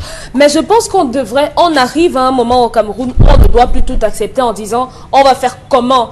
On a toujours le choix dans la vie. Vous n'êtes pas obligé. Laissez qu'ils reconstruisent. Et après, vous allez donner ce que vous avez. Nous avons eu Madame Maguedio qui avait rassemblé les commerçants en Bopi pour leur parler de comment gérer, les livres comptables. On a commencé par sceller ses propres boutiques et ses bureaux en disant qu'elle ne va plus vendre. Et elle ne vend plus dans ce marché jusqu'à aujourd'hui. On a séquestré tout cassé. Au marché Congo, les commerçants se sont réunis comme vous dites. C'est parce qu'on on ne prend pas votre proposition. Et c'est parce qu'il y a des indices. Il y a toujours des espions dans les groupes là. N'acceptez plus. Vous fermez ma boutique, je vais camper devant un ministère jusqu'à ce que vous me laissiez exercer. Ici, tu ne peux même pas prouver que ma marchandise peut être évaluée à 10 millions. Vous allez prouver ça comment? C'est en Tunisie ou en Algérie, il y a quelqu'un qui s'est brûlé et les choses ont changé. Donc, en Tunisie, voilà. Il s'est immolé. Donc, et les choses ont changé. Si les gens, non, pas forcément qu'on s'immole, mais que quelqu'un décide que ça c'est mon stop. C'est ici, comme on voit les gens au ministère avec Monsieur Famdongo, n'est-ce pas? Je vous promets que les choses vont changer. Par la force des choses, ça va changer. Et c'est comme ça. On va en parler tout à l'heure. Et rien ne change. Alors, j'ai envie juste de dire. Non, mais on rit comme ça, mais dans ce pays, on est en train de briser des destins d'individus. Et c'est grave. C'est grave. On brise des destins d'individus. C'est comme s'il y avait un programme d'assassinat collectif des populations. Parce que vous n'imaginez pas. Vous n'imaginez pas ce qui va se passer, parce que ce marché des Kounou là, parce que moi je connais, c'est un marché que je connais, ce marché là, je vous dis que ce qui va se passer là-bas dans les jours à venir, on risque de revenir parler de ça ici. Parce que les gens vont faire des... Parce que comme c'est brûlé totalement, là, les gens vont dire qu'ils vont reconstruire, il y a des marchés, les gars vont dire qu'ils vont reconstruire pour revendre ça. Et ça va être très compliqué. Déjà que ça arrive dans un contexte très difficile pour les commerçants camerounais. Je l'ai dit, les fêtes de fin d'année cette année, permettez-moi de la répétition, ne sont pas très juteuses, malheureusement. Beaucoup de gens ont fait des commandes, d'abord de boissons, ça ne sort pas. Les gens ont fait des commandes de jouets, ça ne sort pas. Les couturiers ont cousu des différentes tailles et tout, ça ne sort pas. On a importé le textile parce qu'à Ekounou, il y a beaucoup d'importateurs de textiles. Le textile est arrivé, ça ne sort pas. On a eu des gens qui faisaient dans les... Monsieur Eric Fopoussi, vous ne savez pas, j'ai pitié. J'ai pitié de ces commerçants-là, monsieur Eric Fopoussi. Vous ne savez pas comment ces gars peinent pour pouvoir joindre les deux. Vous ne pouvez pas imaginer que tout un marché brûle et endure. Et ce c'est en dur. Malgré la promotion, c'est en dur. On pouvait accuser le marché Congo parce que c'est en planche, mais là-bas c'est en dur. C'est encore un fer qu'on a oublié, qui est resté branché.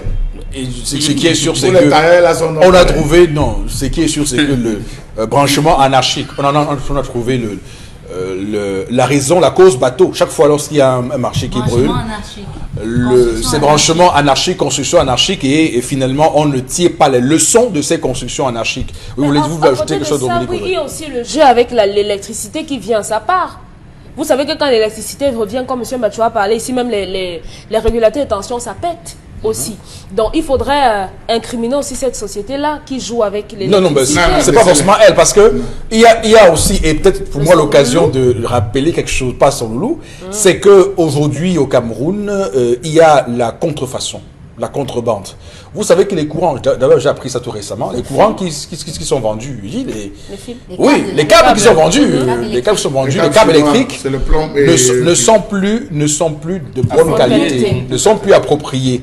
C'est ça le véritable souci, et je ne sais pas si ça vient des autorités qui laissent entrer n'importe quoi sur le sol camerounais, ou c'est des Camerounais qui ne sont pas suffisamment safety. De dire que bon, un câble qui coûte 2500 francs, ça peut être pas un câble bon, et que je vais 6 000, 7 000. Comment je peux avoir un bon câble? Tout le monde n'a pas fait l'étude. Oui, parce qu'après, c'est aussi ça aussi la responsabilité. Les amis du ministre du Commerce, ce sont leurs amis, monsieur Eric Fopoussi. Ne tournons pas en de peur même de cogner sur les doigts, de se faire cogner les doigts, monsieur Eric Fopoussi. Tous ces responsables que vous voyez là, ils ont du faux. Ils ont du faux, monsieur. Vous regardez, discutez avec les quincailliers, ils vont vous raconter. Juste c'est ta marchandise. Moi, personnellement, je parle de mon cas, monsieur le faux. J'ai acheté une prise. Oui. Je suis rentré, je ne peux pas donner le nom de la marque parce que je crois que c'est une bonne marque. Je suis rentré, j'ai branché. 10 minutes après, j'ai vu tout le fil devenir rouge. Oui. Ça a fait un long trait sur le tapis, monsieur le faux. Le temps de débrancher, le feu avait déclenché. Ça, je peux vous le dire. Je suis rentré me plaindre chez le gars, j'ai porté plainte régulièrement. Normalement, on a interpellé. Qui est ton fournisseur? Je ne vais pas donner le nom de gars là. D'accord. De l'entreprise. Bon, c'est aussi pour nous. C'est pour vous dire, monsieur. Au-delà de ça, il faut qu'on arrête ça. Au-delà de ça. On arrête ça. Au-delà de ça, arrête de donner des contributions. Vous avez raison. Non, vous avez raison. Mais je dis, au-delà de ça, nous, les consommateurs, nous devons nous aussi être assez vigilants par rapport aux câbles que nous achetons. Je pense qu'on doit se battre pour avoir des câbles de bonne qualité. Vous savez, on peut se faire accompagner par un technicien électricien. Le pétard au Cameroun, c'est que tout le monde est technicien de tout. Je veux dire, à un moment donné, il faut se référer à un technicien. C'est le technicien qui vient vous faire le devis. Oui, vous lui remettez l'argent pour aller... Mais vous lui demandez quel est le câble approprié. Mais il ne va acheter que ce câble approprié. Oui, mais bien sûr, mais vous lui dites quel câble... Il vous dira que le câble... Vous avez connu l'histoire des gaines? Oui. Les gaines que les gars mettaient dans le mur, des gaines qui est censé isoler le feu, tuer en cas de coupure. Tout à fait. Des gaines qui elles-mêmes prenaient feu, monsieur Eric Fopoussi. Non, arrêtons un peu ça. Arrêtons. Non, il faut dire qu'à un moment donné, on a abandonné. Il y a des normes. Il y a des normes qui sont reconnues au Cameroun. Non. Vous prenez un fer, comme vous dites, c'est le fer de 16, ou c'est le fer de 10, alors c'est le fer de 16. Il ne faut pas être un devin. Vous construisez votre maison, le poteau, je me rappelle que nous autres, quand nous étions plus jeunes, quand on était enfants, il y avait les courants de la maison, les courants électriques de la maison. Quand vous touchez le courant, c'était solide. Vous sentez que... Et on nous foutait avec, ça faisait mal. Mais toucher les courants électriques de maintenant, c'est comme du... Et ça saignait. Mais monsieur Eric Fopoussi, j'appartiens encore à cette classe où mon père m'apprenait comment faire des branchements au domino. Oui. Est-ce que vous savez qu'il y a des gens de notre âge, pas de mon âge, peut-être du vôtre, ou de je sais pas de qui, lorsqu'il a simplement pour changer une ampoule chez lui, il appelle le technicien.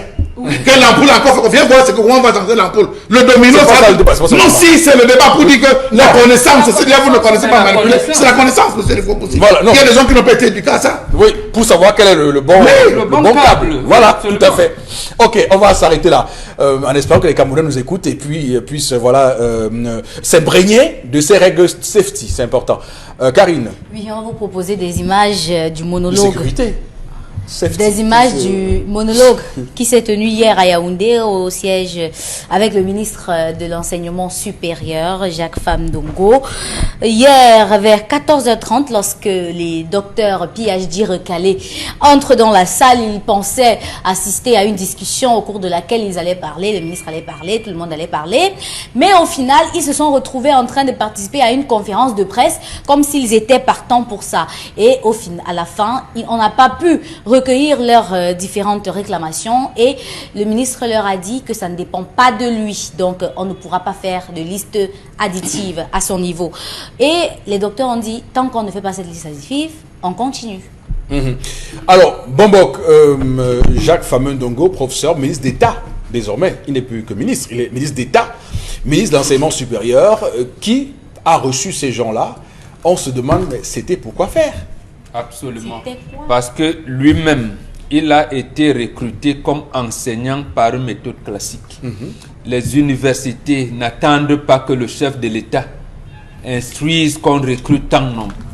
Lorsque vous êtes niveau de Master 2, vous êtes doctorant, vous êtes déjà avec la moyenne limitée parce que les universités ont des moyennes requises.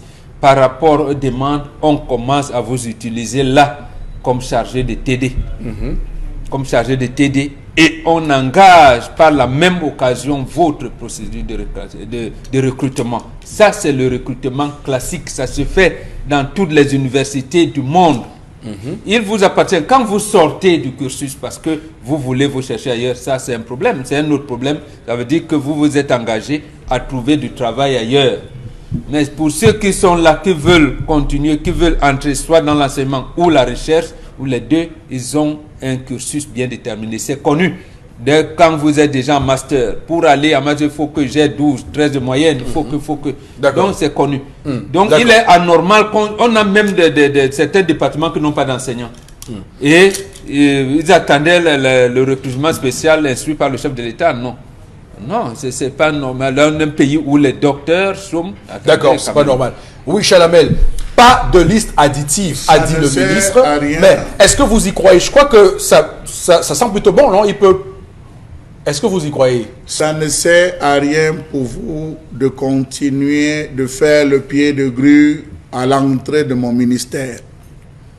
Rentrez chez vous, les listes ont déjà été arrêtées, on ne peut rien faire. Ah bon, monsieur le ministre? Si c'est comme ça, nous ne partons pas. Eh bien, restez. Je verrai ce que je pourrais faire auprès du chef de l'État. Vous voulez qu'on dise quoi? Il les a convoqués pour les instruire. C'est une instruction, il ne les a pas convoqués, monsieur Eric Fopoussi, pour dire... Non, mais non. Est-ce qu'il n'a pas voulu tester? Non, on ne teste pas. On ne teste pas un gars qui a passé le 24 et le 25 dehors, abandonnant sa société. C'est un vrai politicien. On ne l'entretient pas. Vous dites, oui, nous sommes à 135. Ça, c'est le recrutement spécial. Maintenant, le recrutement normal. Il y a un recrutement classique que les universités font. Oui, c'est ça dont je parle. Ils ont bloqué ça. C'est un mépris sérieux qu'il a de ça à l'endroit. J'essaie de refaire cette partie pour que vous compreniez la condescendance avec laquelle il s'exprime, monsieur. Il faut pousser, c'est pas sérieux. Non. C'est pas normal. Faut lire au-delà, Chalamel. Faut lire au-delà. Je pense qu'il y a quelque chose derrière. S'il fait donc, quand je l'appelle donc M. Mbargangele pour envoyer un détachement de la police, on attend. D'accord. Puisqu'ils étaient même là en les menaçant. Nous avons les doctorats, les étudiants doctorats professionnels qui réclament 13 milliards, environ 13 milliards en termes de frais, et aussi qui ont programmé le descendre, M. Erifo. Comment vous pouvez dire que ça va trop bouger? Il a un doctorat PhD pendant 15 ans. Vous ne le recrutez pas, c'est un problème. D'accord. C'est un problème. Vous demandez d'aller à la maison, commencer à prier. Mais juste un mot, Dominique. Voilà. Ok, d'accord, c'est bon. Dominique, juste un mot, je vous en prie. Oui, en un mot, c'est dire qu'à travers ça, moi j'ai vu l'hyper-concentration du pouvoir. Parce qu'il dit, en ce qui concerne les universités, attendons que le président décide quelque chose. En ce qui fait ceci, donc ça veut dire que quoi? C'est lui qui décide de tout, qui décide des listes, qui arrête les listes. C'est ça que ça signifie. Ça veut dire que dans les récriminations qu'on avait par rapport aux personnes qui ne devaient pas être sur ces listes-là, elles sont totalement validées. On a validé ce qui est en matière. Oui. C'est ça. Mais qui reste là? Voilà, ceux qui n'avaient pas qualité. Qui reste là? On veut les docteurs, non, on recrute les masters. Oui. Ok. On va suivre ça de très près. Je vous ai donné mon sentiment personnel. J'ai le sentiment que ça sent bon pour ces docteurs PhD et qu'il y aura forcément un geste du chef de l'État et que, moi je connais nos ministres, il ne peut pas prendre sur lui la gloire de cette liste additive. Il laisse à qui de droit la gloire. Au lycée additif, c'est fermé. Mais eux, ils veulent... C'est-à-dire cette dame qui a failli mourir. Elle est chargée de TD monitrice pendant 15 ans, avec un doctorat 15 ans. Nous sommes d'accord, Bombok. Elle-même, elle a dit hier. Et vous lui demandez de rester par la maison.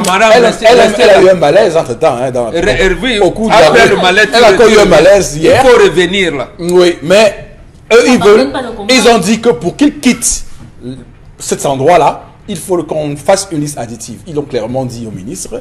Le ministre a dit qu'il va en parler au chef de l'État et je vous dis que la gloire sera acquise de droit. Nous avons le reste de 1000 recruté parmi les 25 000 qui avaient déjà un acte de, une note de prise de service et qui n'avaient pas de salaire, qui eux se préparaient à faire le pied de grue. Le ministre de la fonction publique et de la réforme administrative a promis gérer leur dossier rapidement. Ça ne va vraiment pas, monsieur Eric Fopoussi. D'accord, c'est compris, Chalamel. On va s'arrêter là pour cette rubrique, la revue des réseaux sociaux. Voilà, monsieur, reste avec nous.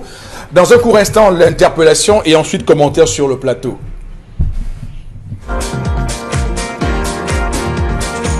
Surtout pour le développement sur le plan santé.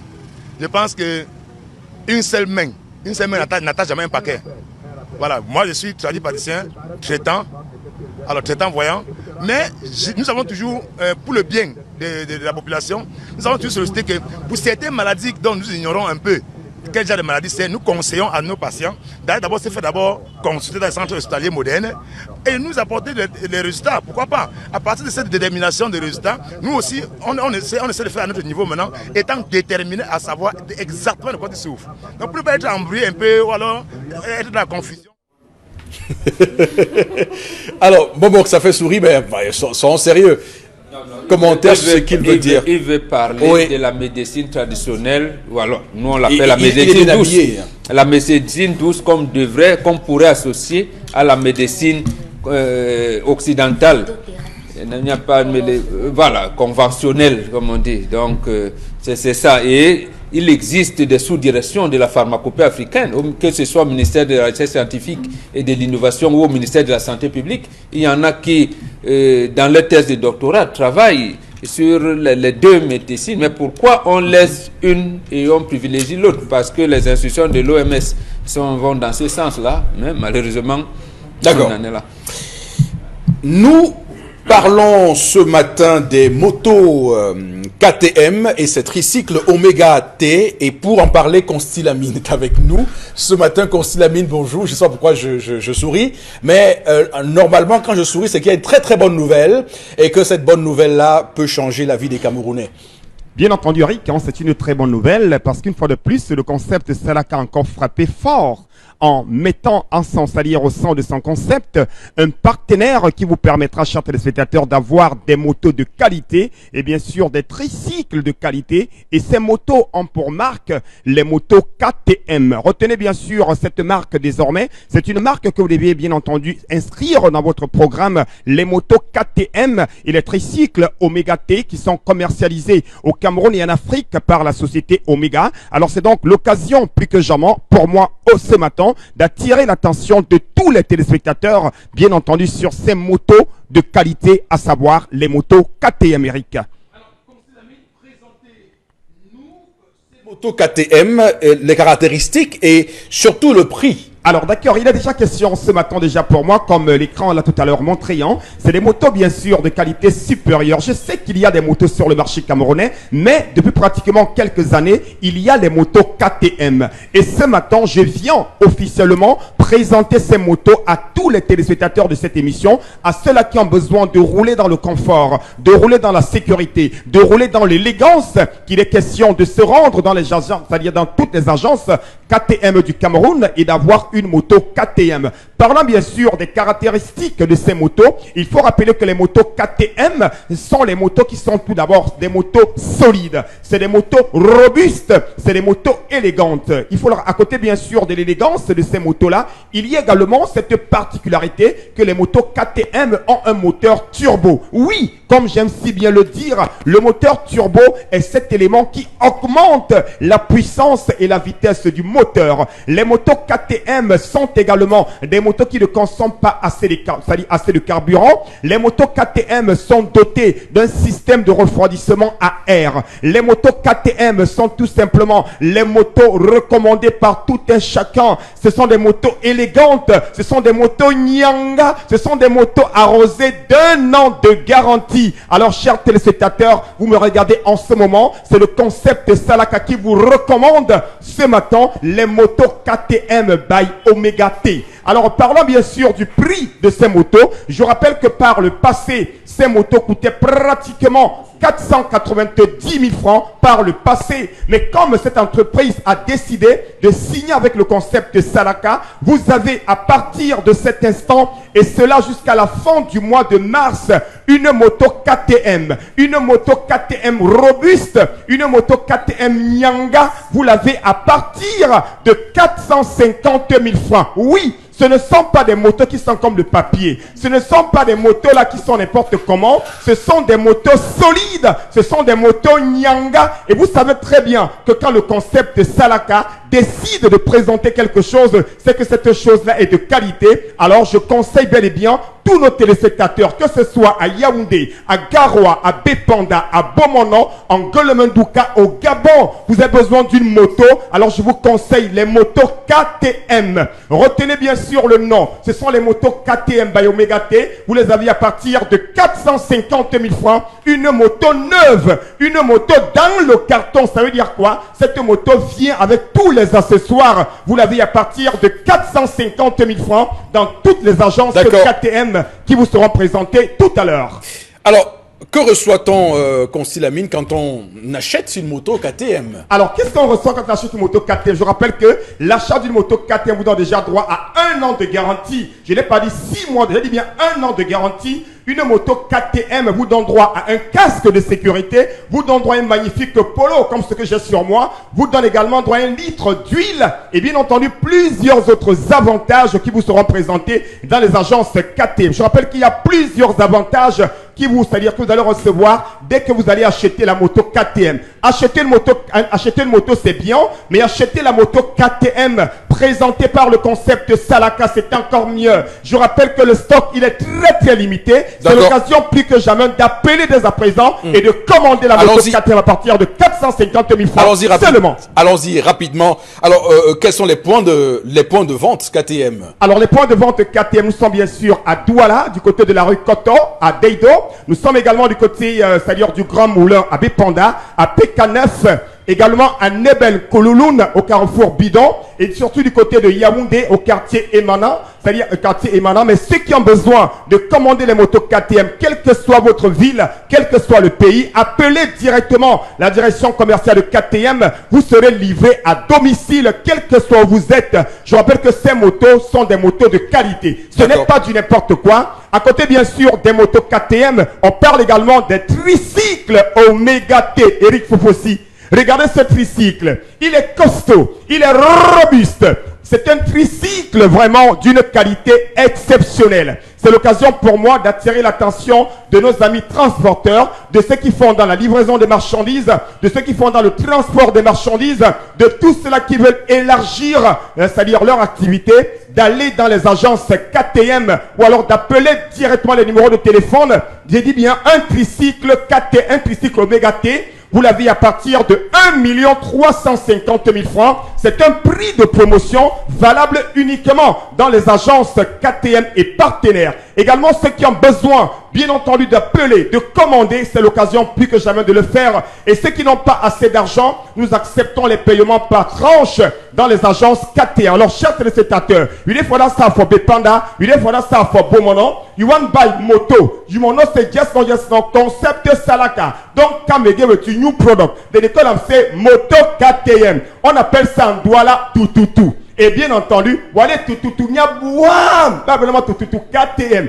Yende mangolema lambo. Et si ma pongo mumban, ça roule doucement. Le bruit est doux. La manière de rouler avec KTM, c'est la magie seulement. Une moto KTM à partir de 450 000 francs. N'hésitez surtout pas. Nous sommes à Douala, à Nebel au carrefour Bidon, nous sommes à Deido, rue Koto, à PK9, à Bépanda et à Yaoundé et nous livrons dans tout le Cameroun. Un seul conseil pour ces fêtes de fin d'année, pour l'année prochaine, achetez la qualité, soyez élégant, soyez stylé, optez pour les motos KTM. Merci beaucoup Eric. Merci Consilamine, on aura bien rectifié, c'est pas Emano, c'est Emana, quartier Emana.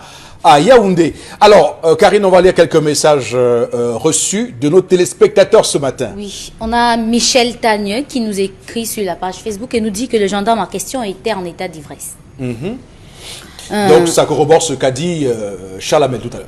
Voilà. Bon, on va évidemment pas prendre pour Jean Contant, ce qu'il a dit. Oui. Voilà, c'est une hypothèse. Oui. Oui. Kameni Marx qui dit que vaut mieux être un fou par rapport à la colère de Charles Hamel, vaut mieux être un fou en Benguet que d'être normal au Cameroun. Alors, l'histoire du jour... Alors, concernant l'histoire du jour... Rapidement, un dernier message. On va pas oui. tous les dire.